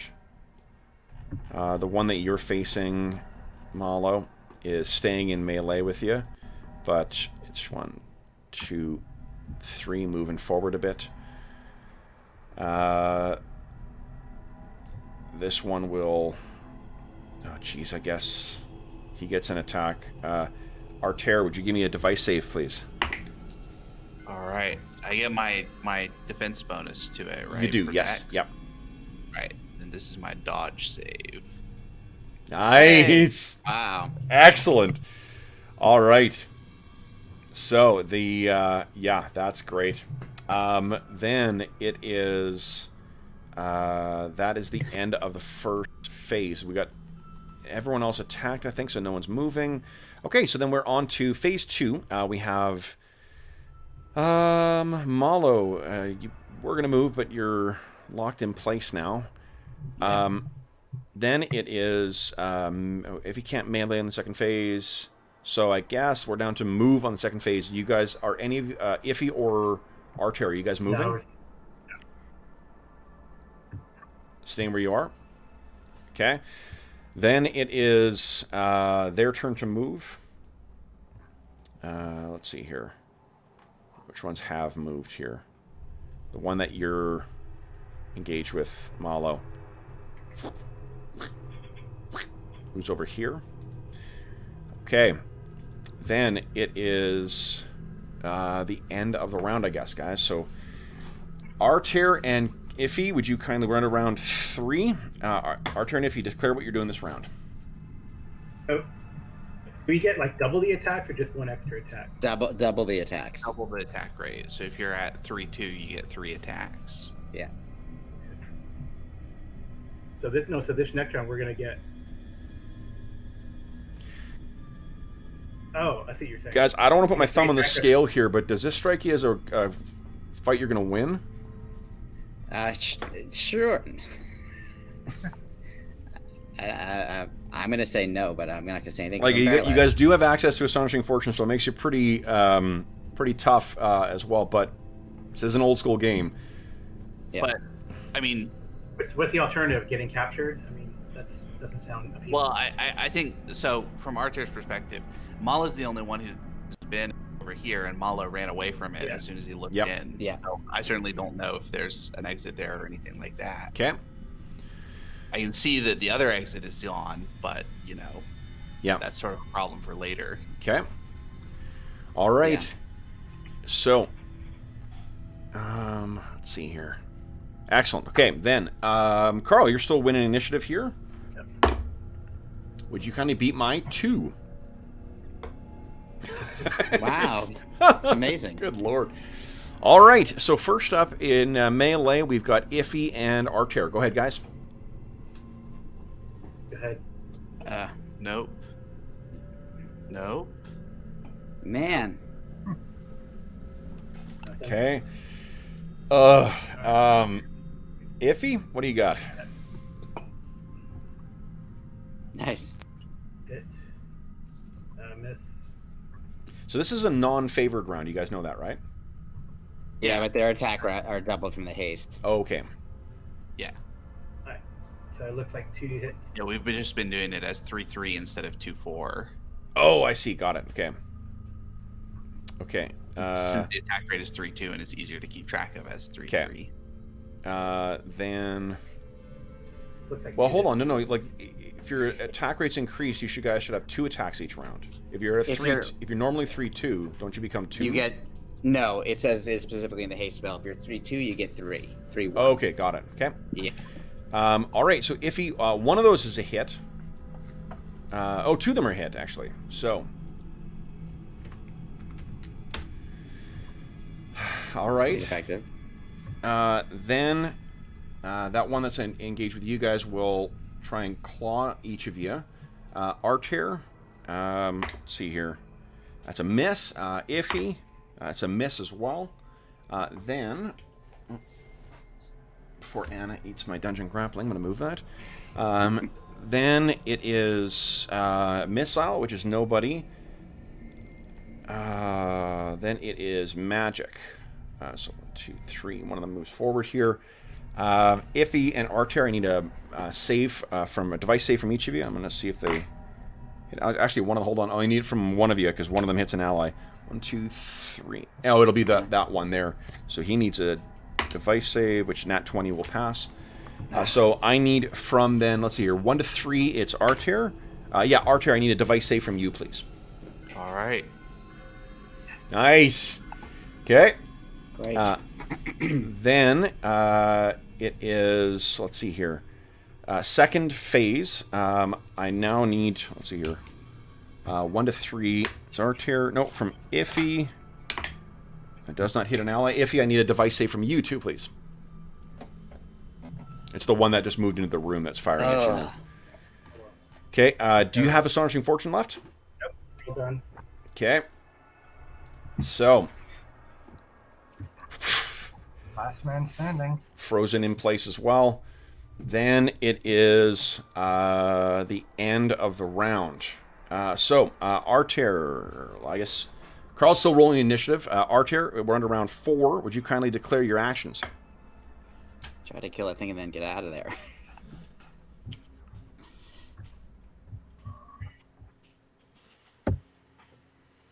Nice.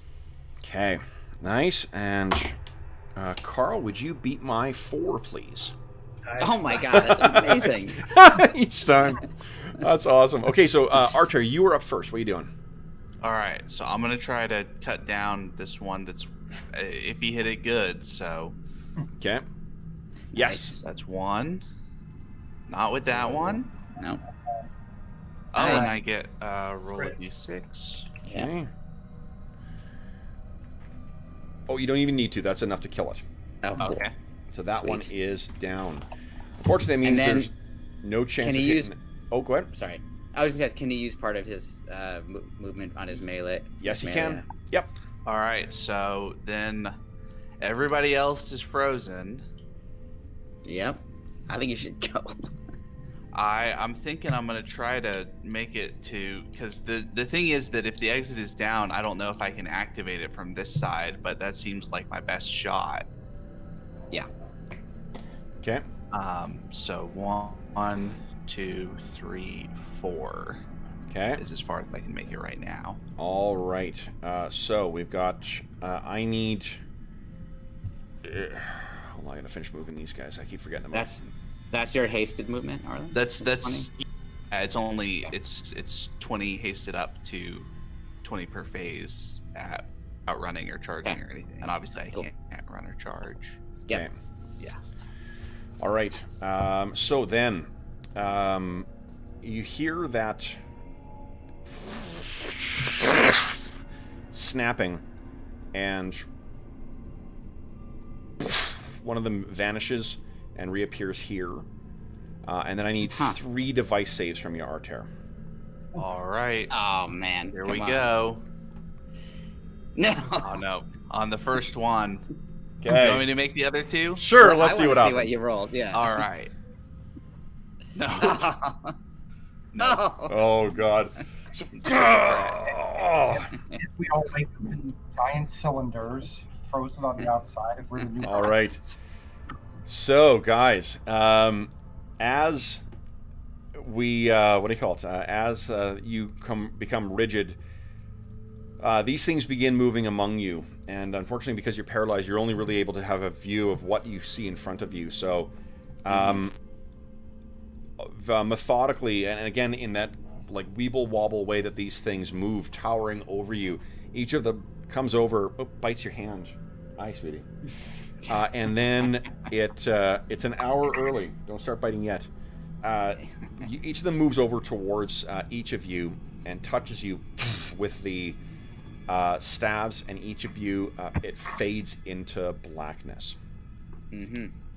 So one by one, you were each taken. Now, Can I ask a real quick question from Of course. Does anybody remember, did they ever actually attack us? Or have they only been trying They definitely started shooting Yeah. before we did anything. Although Yeah. we are sort of in their home, so you know.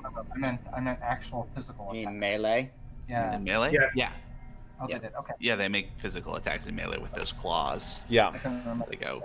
With their claws, actually. Sure. I And they think killed we, all the beastmen that way too. Yeah. I think we probably struck the first blow. Yeah. Well, they shot Arter from the darkness before we Remember? had attacked them. Okay. That's what I Yeah, was but- saying. But with a stun. Now, The stun versus we did kill. the does one that did anyone that. have Astonishing Fortune left? So, what- No? Nope. Okay. All right. So then, would you kindly reduce each of yourselves down to 1 hit point? Okay.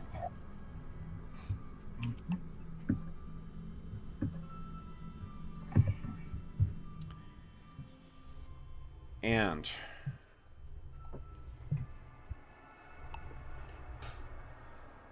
I think, oh boy. Kokomo comes out of the darkness and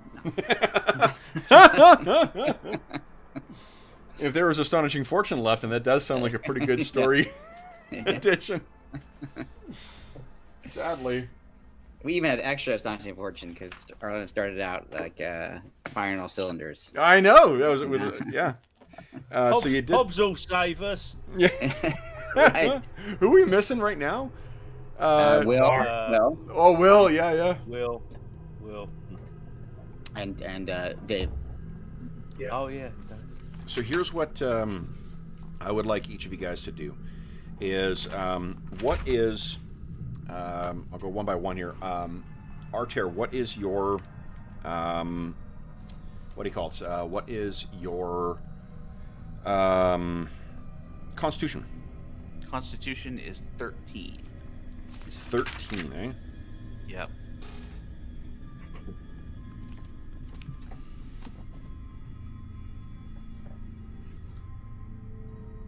I had a thought.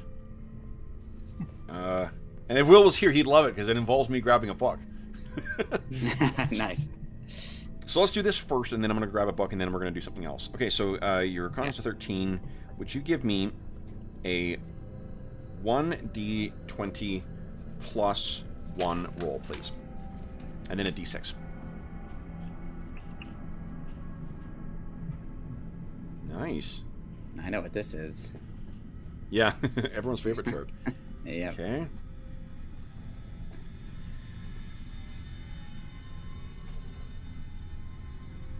All right. Next up, Kane. What is your constitution? It's 16. 16. Pretty badass. Give me a 1d20 plus 2 and then a d6, please.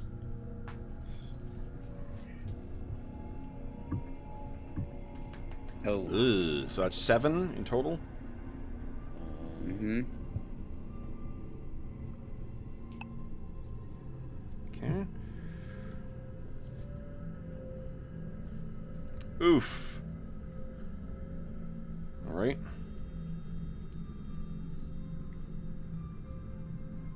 Next is Reagan. What is her constitution? That was her dump stat for thematic purposes, and so it's a 9. It's 9. Okay, so just give me a d20 roll and then a d6, please.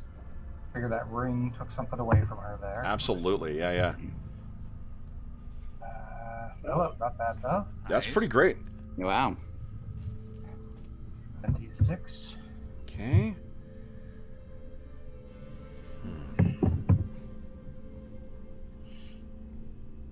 All right. Iffy, what is your constitution? 13. 13? Okay, so that is 1d20 plus 1, please, and then a d6. Hey. Eesh. Come on, but that's not bad.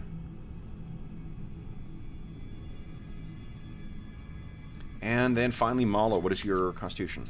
13. 13. So plus 1. Okay, plus 1, so 1d20 plus 1, please, and then a d6 roll. 11 and a 5. 11 and a 5. Iffy, what were your color of your eyes? Have it somewhere. Blue. Blue, okay. And Malo, what color are your eyes? Also blue. Also blue, okay. The warlock color. Yep. Yeah, apparently. All right, and what do I want here? I want a book I don't think I've got access to right now. Oh, I do. Give me 1 sec here, guys.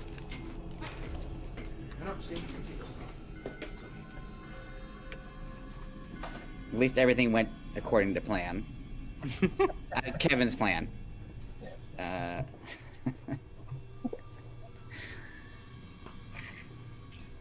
these are like 10 hit dice creatures. Yeah.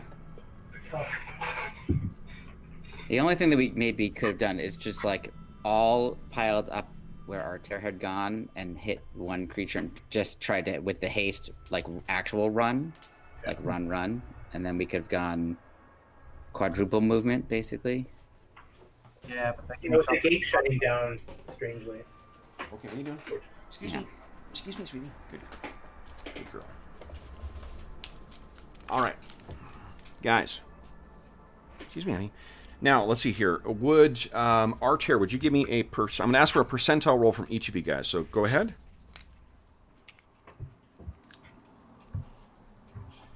$59 for me.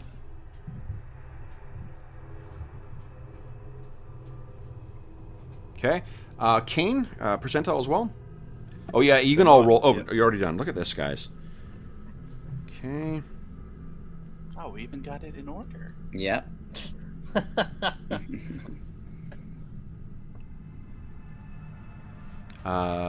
Reagan.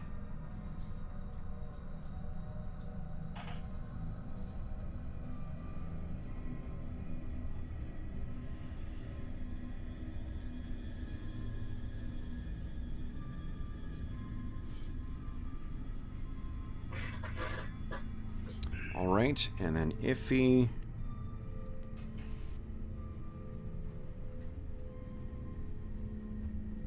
And then Malo. 88. Okay.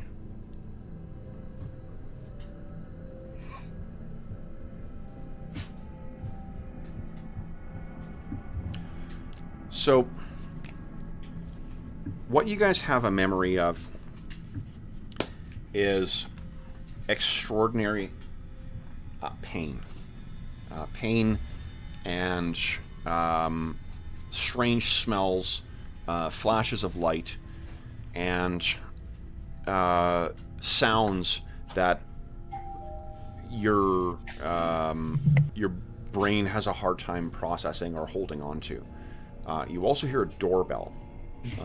That's mine up here. Okay, one second. Sure. I can hear you though. Okay, so the when you first have a clear recollection of what's going on, and let me move you guys into an appropriate space here. Collect everybody together here. Boom, boom, boom, boom, boom. And let me put you in. Oh yeah, put you in a box.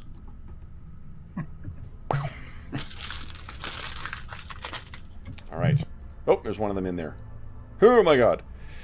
Get him out of there. You guys come to, and what you can, there's quite a bit of disorientation that you can, you're experiencing right now. One of the things, you're in a small room that appears to be about 15 feet by about 35 feet, and on each of these is a sterile slab that seems to be made of the same black metal that you saw from that that room that you were in previously. There's a small bit of haze or smoke that hangs on the bottom. There are lights on the near the ceiling. Just gonna make sure Anna's not into. I left something on the floor. I want to make sure she's not into that. What you got? Step right back. What you got? Good girl. Good girl. Oh. She found what I left on the floor quite interesting. It seems so. I'm glad I. Yes, good girl. The other thing that seems odd is as you wake up, you can see there's a soft glow coming from one of you.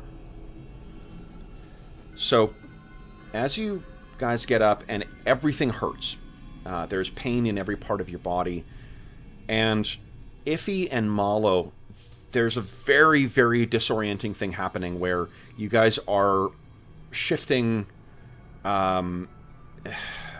It's almost like you're seeing double vision at some point. You can focus and focus only on what you're seeing, but it seems to fight in, and it's not a matter of like seeing two copies of the same thing. It's two different distinct images.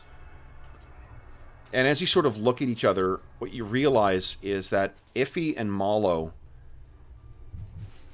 you can, if you're focusing on it, you can see through one of each other's eyes. That's weird. Yeah. The glow you're seeing is coming from Reagan's skin. Her skin seems to have a soft, greenish luminescence to it in this dim light. You are all naked as well, too. Artair,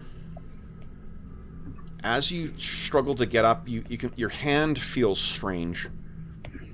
And when you look down at your hand, your fingers have all been replaced with the fingers of someone with a much darker skin complexion. And you're looking at them like they still move and respond the way they did, but your fingers now on both hands have been completely replaced. And it's like there's no seams or stitching or anything like that. They just suddenly are gone. And as you go to stand, your legs feel very, very weird. And you look down, and what you can see is that there is now an extra joint in your legs.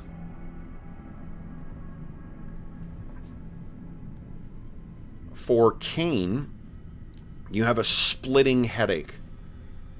And it seems as if your body is fighting against you. And when you guys look at Kane, you can see that he...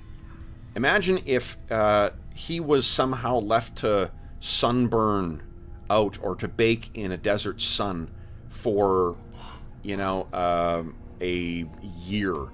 His skin is browned and faded and cracked like old leather.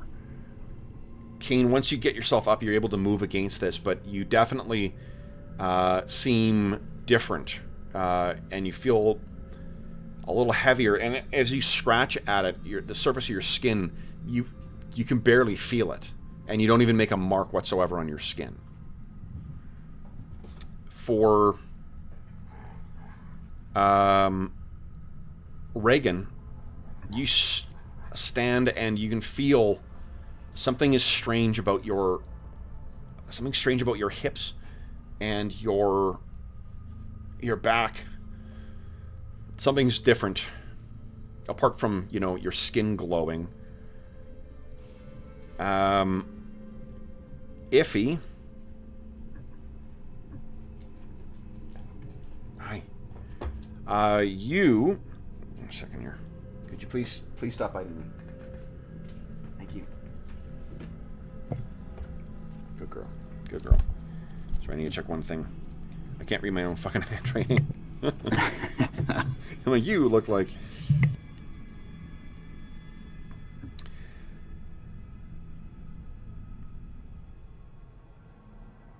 Oof.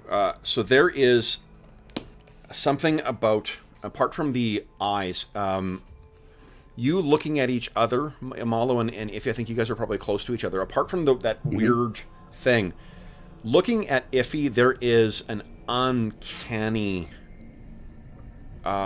presence to her, like supernatural. There's just something very, not alluring in the sense of like sexual attraction, but just imposing about her presence. And Malo, there's something you realize as well. At first, you think everything is lit in here, and then you realize you're actually able to see in the darkest reaches of this room, so you can see the full extent of this. Interesting. At least through one of your eyes. Mm-hmm. And Iffy, this is part of the disorienting thing, is when you are focusing on this, when you focus on to see through Malo's, you're seeing more of this room than what you are otherwise. So, guys,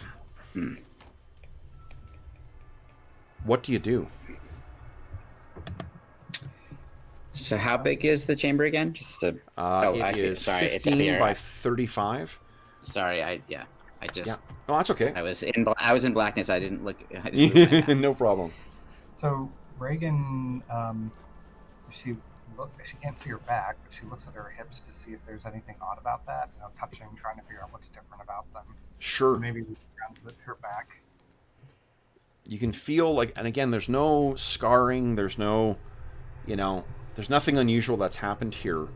But as you get up, you can feel that you're a little bit lighter on your feet. And Reagan, would you please raise your dexterity by 2? Okay. Wow. Artair, what are you doing? Do you dare try and support yourself on these strange legs? Yeah, I think I'm gonna try to stand up pretty gingerly, kind of, lean against the wall for most of it. Okay, so you begin to stand up, and it's strange at first, but your body seems to know how best to respond to this. And you're able to move with a lot more of a loping kind of gait, you know, whoop, whoop, whoop, than a proper walk, but it definitely is affording you more movement. So you can increase your movement by 10. Cool. You are also able to leap 20 feet.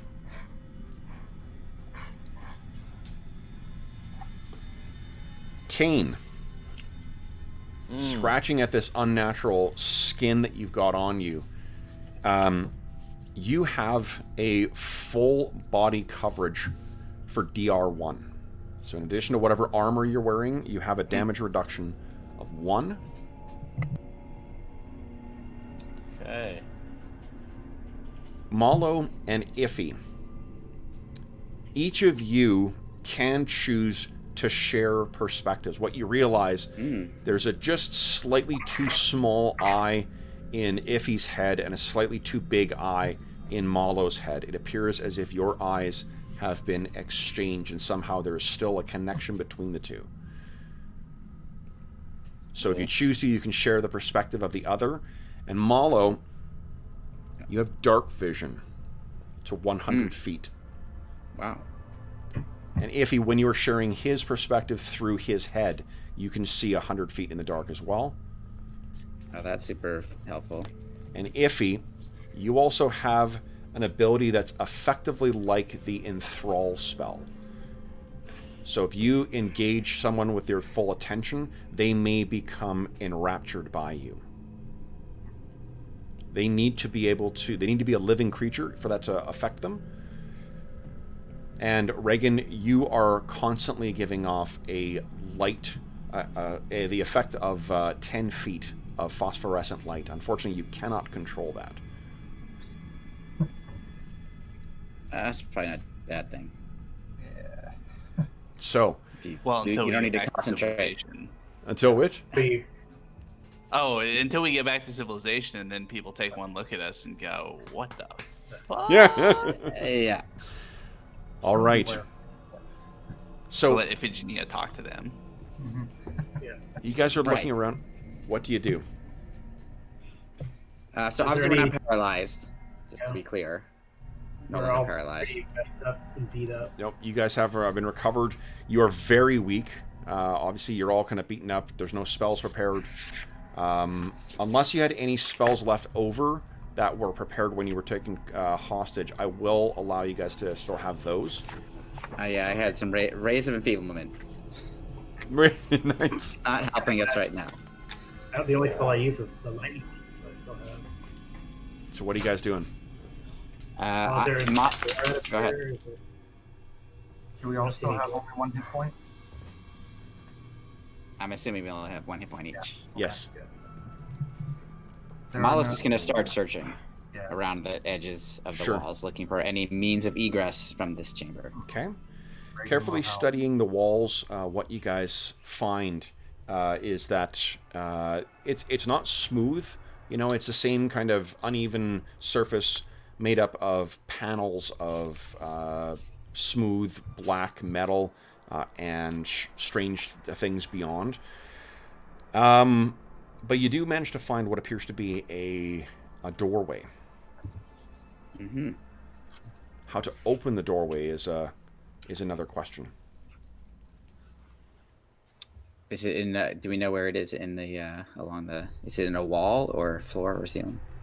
It is set into one of the walls, and it's another one of those. Okay. The doorway itself appears to be 15 feet tall. So built. Are there any for- of those glowing lights or anything like that? Do you mean like what you saw at the base of the cylinders? Yeah. No. Okay. And none of that, like you saw those amber lights that like went along the edges of the rims. There actually is. Okay. Interesting. I'm gonna just start feeling around the door frame, looking for catches or anything, just to see if I'm sure there's nothing, but Okay. Give me a D6 roll, please.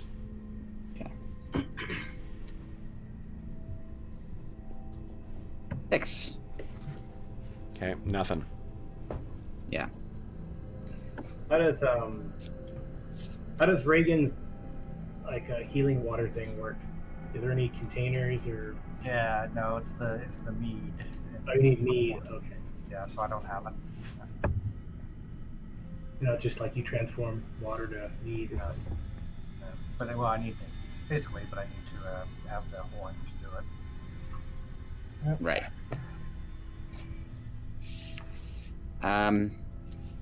So I point out that this, obviously, you guys are, if you're wondering what I'm doing, I've found some kind of outline of a door here. Or, is it like hidden, like concealed, or is it just, difficult to open? I think it is just you're not sure how to open. Like there are magical doors that that there's a command word or something that you speak it and it opens it up, and then there are normal mechanical doors. This appears to be neither of those things. Or Okay. at the very least, if it is a magical door, you're not sure how to open the damn thing. So we could attempt brute strength, possibly, as one option. I have no ability to cast any sort of magic at this point, so that's helpful. So I don't know if anybody has any other ideas. If anybody here has the ability to investigate locked apertures. I'm just contemplating going to this door and like banging on it and demand that these things let me out of this damn box. Mm-hmm. That's the first thing I was considering. Yeah. On the basis that my skin's been turned to leather and my bodies have all been turned into sort of weird mutant things. Yeah, that's understandable. I feel like there's a mood descending upon Kane at this point. Yeah, Malo starts to see that brewing, and he looks at the doorway, or whatever it might be. Again, is there any way to determine how it opens? Meaning, like it slides. There's hinges. Like how it actually would, if it were to open. There's no hinges. There's no nothing. Like it is a completely confusing device. Just bear with me 1 second. I'm trying to load one thing here. Yeah. Which is probably why you see two of me, or you see my camera shifting. I see. Yeah. Okay, hold on here. No. So Malo has not been able to try and find something. Does anyone else want to try and take a look at this thing? Yeah, I can try. Sure. Go ahead. You're familiar. I mean, as a warlock, you're certainly. It's not your first time to seeing something unnatural like this. Nope. Also, maybe just confused or discombobulated. I Yeah. Like flipping one eye or the other. Go, damn it, Malo, get out of my head. I'll try to concentrate and see if I can shift my perspective so I'm only seeing through my eyes, and if Virginia's only seeing through her eyes, and see if that works. Okay. Yeah, sure. That sounds good. Give me a D6 roll again, please. 2. A 2. So it does appear to be something. There's a seam. It seems as if this door would move, and likely up, because there doesn't appear to be a seam on the floor. There is a seam in the ceiling. There is a seam in the side, and there is a ceiling. Oh, there we go. That's what I want. There is a ceiling, or a seam in the ceiling. I'm going to hit refresh in a second here, guys, and I'll be back to my normal thing. Should we attempt to try to force this door upward? What do you all think? So you guys actually hear a donk, donk, donk, donk on the other side of the door. Like a Huh. knock. That's what it kind of sounded like.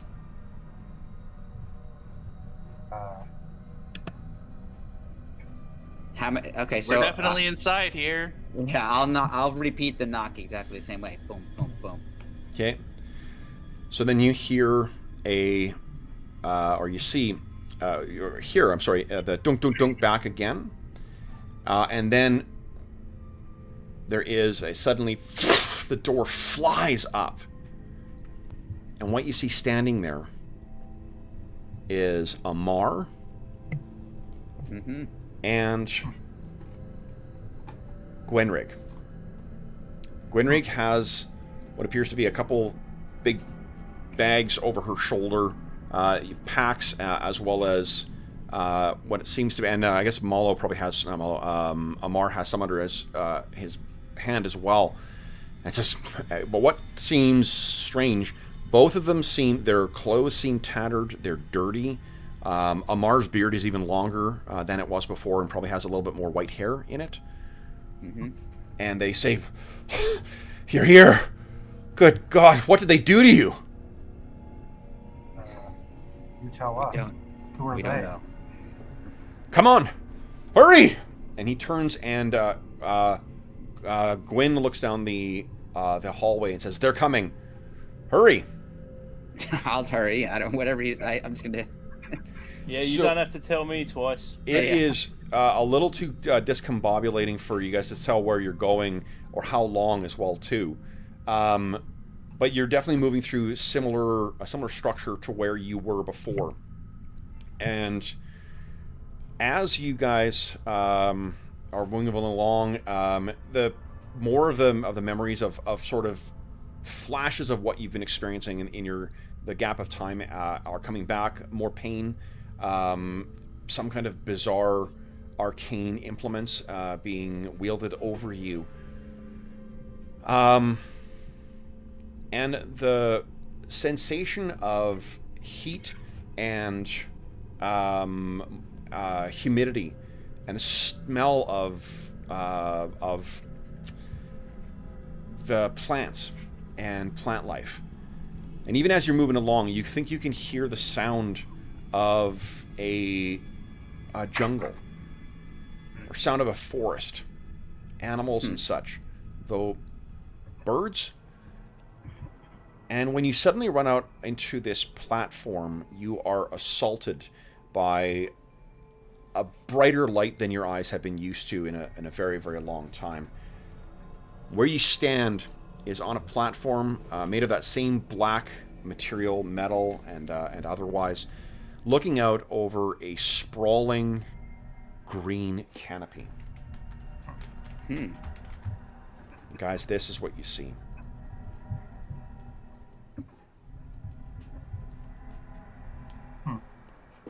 The where you stand Interesting. is approximately 1,000 feet above this. You're on a platform looking down, looking to your right, looking to your left. There are massive cliff walls that seem to go as far as you can see in either direction, straight off. There's a haze that hangs in the sky, and you see that Gwen and Amar run over to the side, and there's a little platform there, similar to what you had seen with that haziness on it. She walks. Gwen says, "Hurry! Come on!" Follow. Yep. So you guys follow.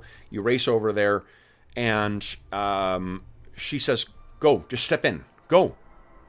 And what she's asking you to do is to step out into open space. You look down, and all you can see is wherever the ground is, it is lost in a haze. I'm jumping in there because perhaps I'll put an end to this nonsense. Okay. And You jump out, and you are you very carefully drift down towards it. So you guys can all see this. No, Who is next? yeah, I'm following Kane. Yeah. Okay. Reagan just steps off. All right. So each of you leap off, and you all drift down. Kane, you're the first to reach the ground, and what you find when you hit the surface is the base of a cliff. This cliff, as you're going down it, it seems near sheer, and this stone side seems to go on for, it goes on and on and on. You seem to be falling for an eternity until you finally come to a rest. And you can see stretching before you is that thick and wet jungle. So let me just do this here. This will be easier than continually looking at that map. one by one, you each come to a rest down there. Until the last Gwen and Amar land as well. So, let me move you over here. Now, let me move you over here. Where are we? We're going to go to Tuleborg first. We'll stop off there. Nice. And then... So we have a layover in Tuleborg. You have a layover in Tuleborg, and now this is where you find yourself. So, guys, as each of you come to a rest, Gwen and she passes over packs. So each of you are handed what is effectively your gear, minus any rations, minus any, it's just the whatever your actual gear was. That's what they grabbed. And Amar and Gwen say, "Come on, come on," and try to bring you off into the jungle. Before he does that, what he hands each of you, let me bring your tokens over so you guys can just have easy access to that. He hands each of you guys a fairly large melon of some kind. And he encourages you to tear it open and to take a bite. Yeah, will do. Okay. Yeah. Each of you do so. It does not taste good. It tastes like it has gone off. And it has a... If you think of... oh, wrong thing. If you think of a combination of, like, the weird kind of mouthy flavor of cantaloupe mixed with the sour tart of a lemon... That's sort of what the flavor is like. Yeah. Oh, I think I killed you Okay. guys. Oops. I didn't. Well, you did kill us. Yeah, in a roundabout way. I realize this is the afterworld. Yeah. So, what you come to learn. Here we go. I can grab you guys from here again. You've been exiled to Chult. Yes. It's my backdoor Asarerak cameo. Mm-hmm. Nice. That's it, yeah. Okay. Just got to fix the death curse now. Right. Yeah. No problem. I guess I should really actually read that adventure then. Let's see. So far, so good. There we go. Doing pretty well. All right, so here we go. Arter. Now, as each of you consumes this this thing in turn, you are restored 2d4 plus 2 hit points. Cool.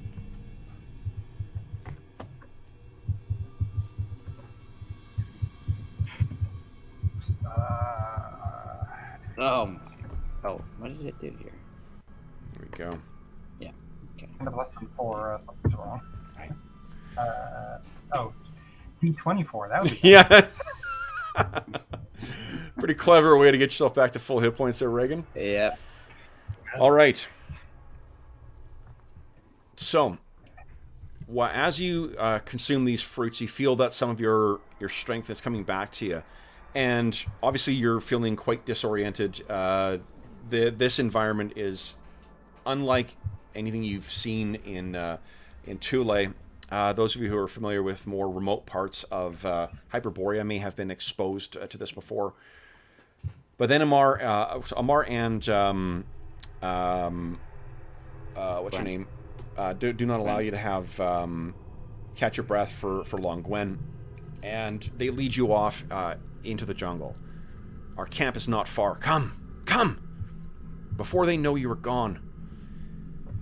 So I noticed that Amar and Gwenrig look older. I just check. I can't see myself obviously, so I just look at my companions to see if any of them also look. guys, tell me like honestly, how do I look? Yeah. Kane with his weird skin, Reagan with her glowing skin, Arter with his weird legs. Yeah. Like, Malo is always, like, fully covered up, right? And Iphigenia only wears a mask, and so this is kind of a weird experience to see him not, like, in their normal. This might just be how they are normally. Yeah. That is possible. In spite of your lack of clothing, too, you guys, it's so hot here. You don't feel, you don't feel the, you definitely feel the insects and the foliage that's tearing at you as you're running through here, but you're not cold. I don't know about that, Kev. Yes, it's true. Kane feels nothing. I am a monster. So, after what feels like an eternity of running and through trackless miles of jungle, you guys find yourself at a place that is set next to a small lagoon. And there is, on the banks of this lagoon, there is a small encampment that seems to have been fabricated from the what do you call it? From the surroundings. And in there, you can also find more of your supplies, although they look fairly weather beaten. As you guys join around camps, or take your seat at this, the fallen logs or the stumps that have been set up around a fire pit, Gwen begins starting the fire pit off. Amar begins offloading things, and Amar says to you, "I imagine you're hungry." And oddly, none of you are. Oh, interesting. No, not yet. What's going through everyone's mind here? How long have we been gone? Where are we? Where are we? Will I ever get laid again? So what you can see, is that there is on. I think, which of you do you think is the most keen to be taking in the camp to try and draw in information from that? Not me. Not me. Okay. I guess Malo will. I mean, he has been around the world. On Yeah. this quest of his, so. So you can see next to one of the tents, there is a patch of one of the trees that has been where the bark has been carved away, and it looks like it's been progressive just from the discoloration that's going on there. And what you can see is there are a series of notches that have been carved into it, and just from your quick glance, there are at least, let me think here, there are nearly 200 markings, notches that are in there. I'm getting a sense of what that means. So they turn around, and again, like, their clothes look quite. Some of their articles of clothing have been replaced with other things. They're dressed a lot lighter than what they were before, except for Amar and his robes. So Amar turns and begins, preparing some dinner without looking at you guys, and says, "You have questions? I will answer what I can." Maybe just a couple. Where are we? What happened? And what are you afraid of right now? Where are we? Mm-hmm. I cannot answer. Though, he looks up. The stars were the same where we were, at Iron Fang Keep. Interesting. How did you get here then? And he seems to be trying to avoid eye contact. What's the last that you remember? Being surrounded and paralyzed by a bunch of those strange creatures on the other side of the portal. And then waking up in that chamber. When it died, when Cain... God, it's so long ago. Cain, you were the one who struck the killing blow on that first. I'll be striking some more if I get the chance. When it died, it made a sound. That sound was something I'd heard before. When I made my passage from where I come from, from my home, that was the sound I heard. And to my eternal shame, I fled. I fled and tried to bring reinforcements to help. Gwen came through. 10 of our men came through. But by then it was too late. Gwen and I made our escape to, and he gestures around at the surrounding jungle, to here. But you were taken. We thought that you would be the same as the Beastmen. But it seems that they are some kind of chirurgeon. And she sort of gestures.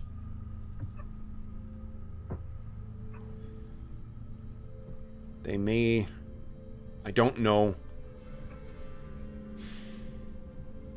what they had intended for you, but I think they knew that you were connected to me.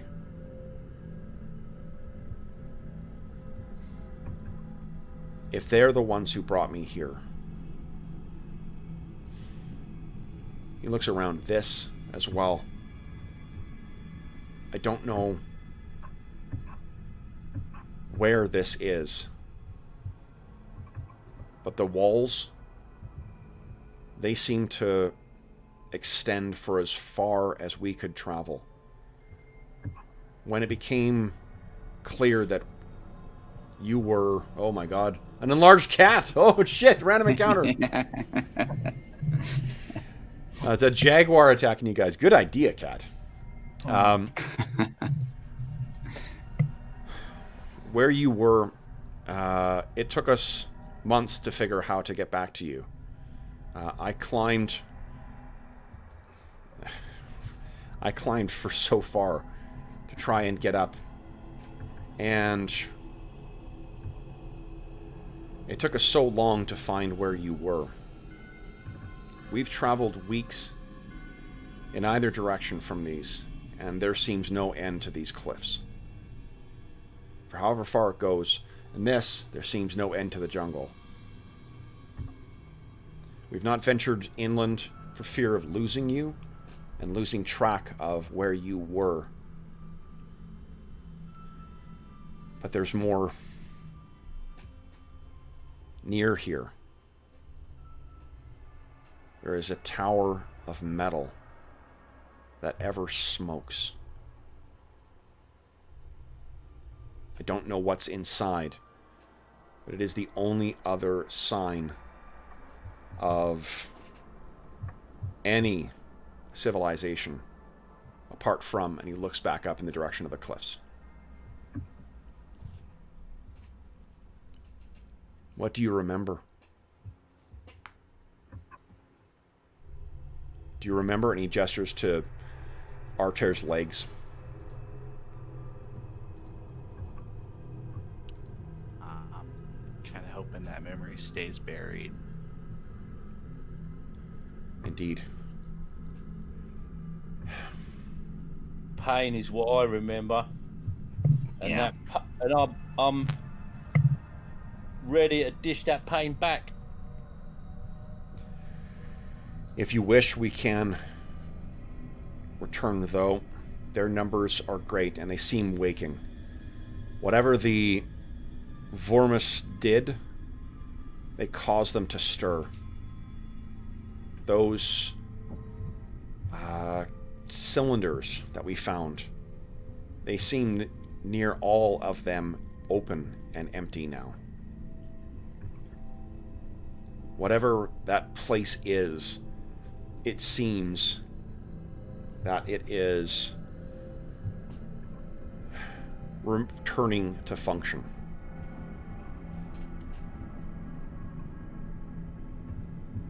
I'll tell you what it is. It's a bleeding nightmare. Destroy it, I say. Destroy the sorcery. Yes, I But agree. don't look at me for any ideas on how we do that. Okay? That's what we should do as a matter of principle.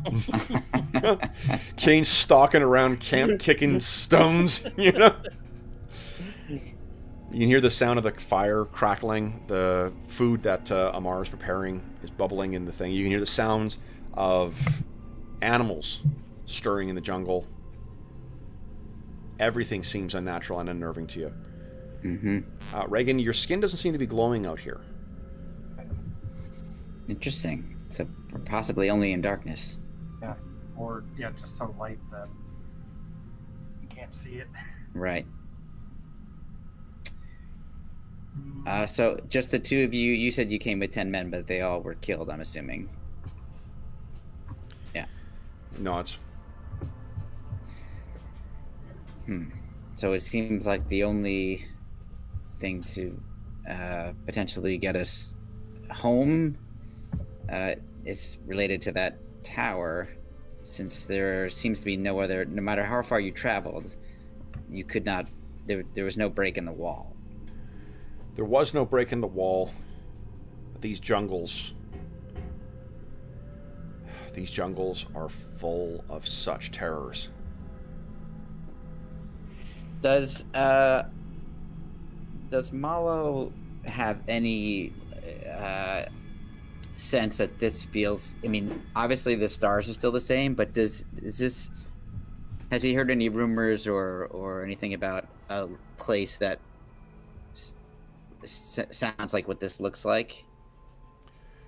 What you know is when you were sitting around the Dragon's Rest in Thule, and you were talking to Nude, what Nude told you is that in that strange village of ghosts that his crew arrived at, that the wood that was used there was exotic hardwoods. It was not the pines and firs that would be used to make a good Viking village. It was strange colored, different hardwood, something that would have come from a much more exotic and warm clime. Well, piecing this together, Malo is just conjecturing that perhaps one possibility is that we have somehow been transported to the land of Leng. Considering these travelers originated there to begin with. And from what he's heard, it might have this sort of environment. What I guess your character would know, Leng itself is they call it a different land, but it's a strange land with strange stars. Ah, okay. This is, from what he's telling you, the stars that he sees at night are the same, but you're in a different place. If anyone had like navigation as a profession, they may have been able to figure out how far, or if anyone's got a sailor thing. Reagan does actually. Okay, so maybe once the evening comes, you will be able to figure out what maybe roughly how far away you are from where you were. Assuming it's as he says, that it's the same stars. So Go ahead, our Arlen. characters have never seen like the full map of Thule. We've only seen Nude's map. You've only seen Nude's map, that's correct. So yeah, I have an idea about where we are on the full map, but Yeah. but yeah. Cool. If the characters have never seen No, and this at best you've heard, the Nude talking about that. Although you remember that you can see where on Nude's map. Let me pull up the handout here, guys. Yeah, there's the line of mountains in the north. Yeah, and then there's also where that. Here we go, guys. Untergang of Voland is Voland's Doom. That's the village. The Untergang of Voland is where Voland met his fate. The fjord along there, White Death Fjord. That's the fjord that what they passed through. And I think that's where, remember when, and this is just talking to the players saw exotic birds when they first reached the coast, and there was those massive cliffs there, and they turned southward into the fjord. There were multicolored birds flying, suggesting that there was some exotic lands nearby, shrouded from the crew of Volan's ship. But Amar has one more thing to show you. And he leads you not far away from camp. He offers you the food, but does anyone eat? Yeah. Yeah. Well, you said I'm not hungry, right? But I'm rage eating. I eat when I'm hungry. Oh, we lost Carl. Yeah, Yeah. his computer locked up. Oh shit. Okay. Yeah.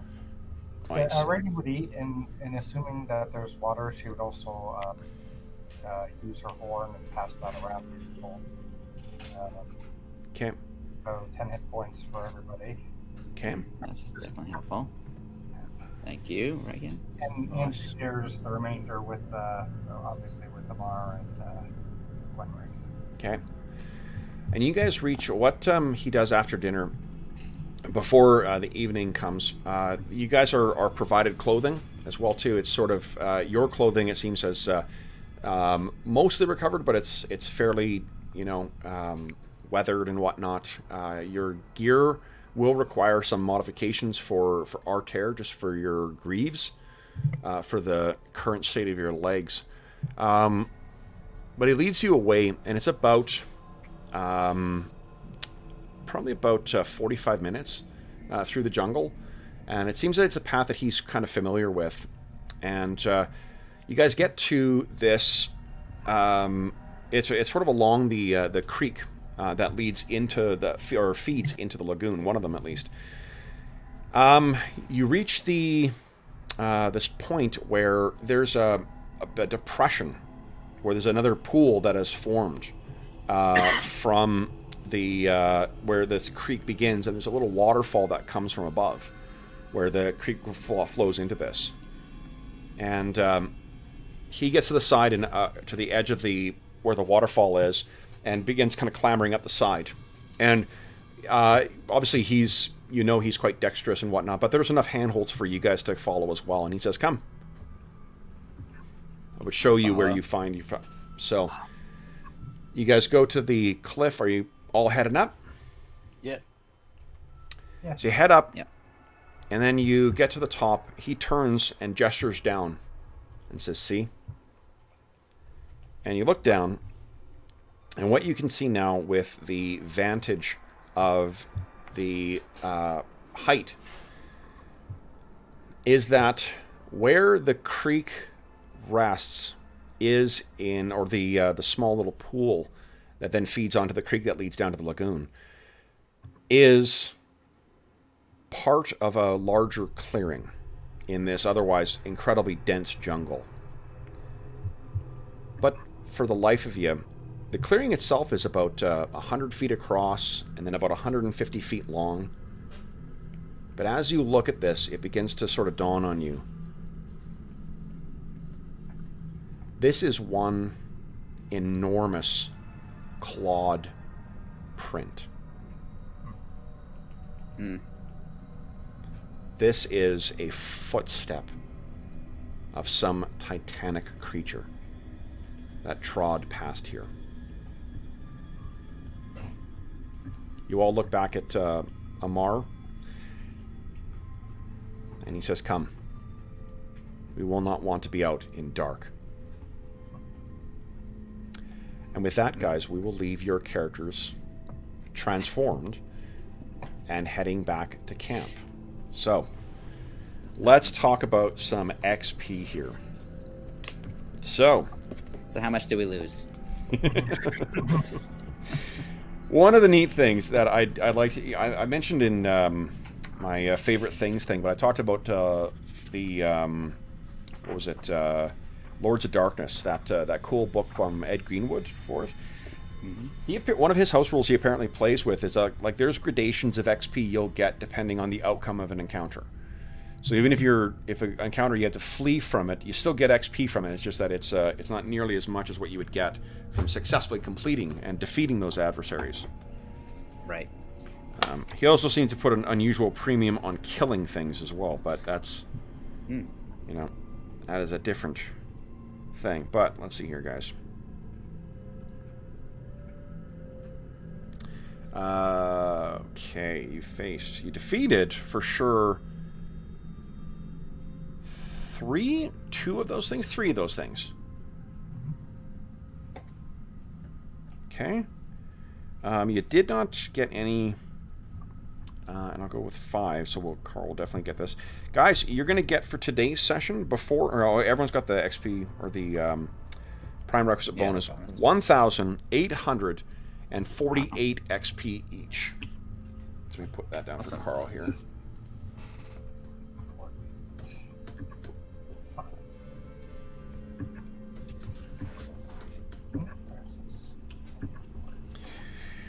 All right, and we will see what's happening in this strange new land when we get there. Okay, Cameron.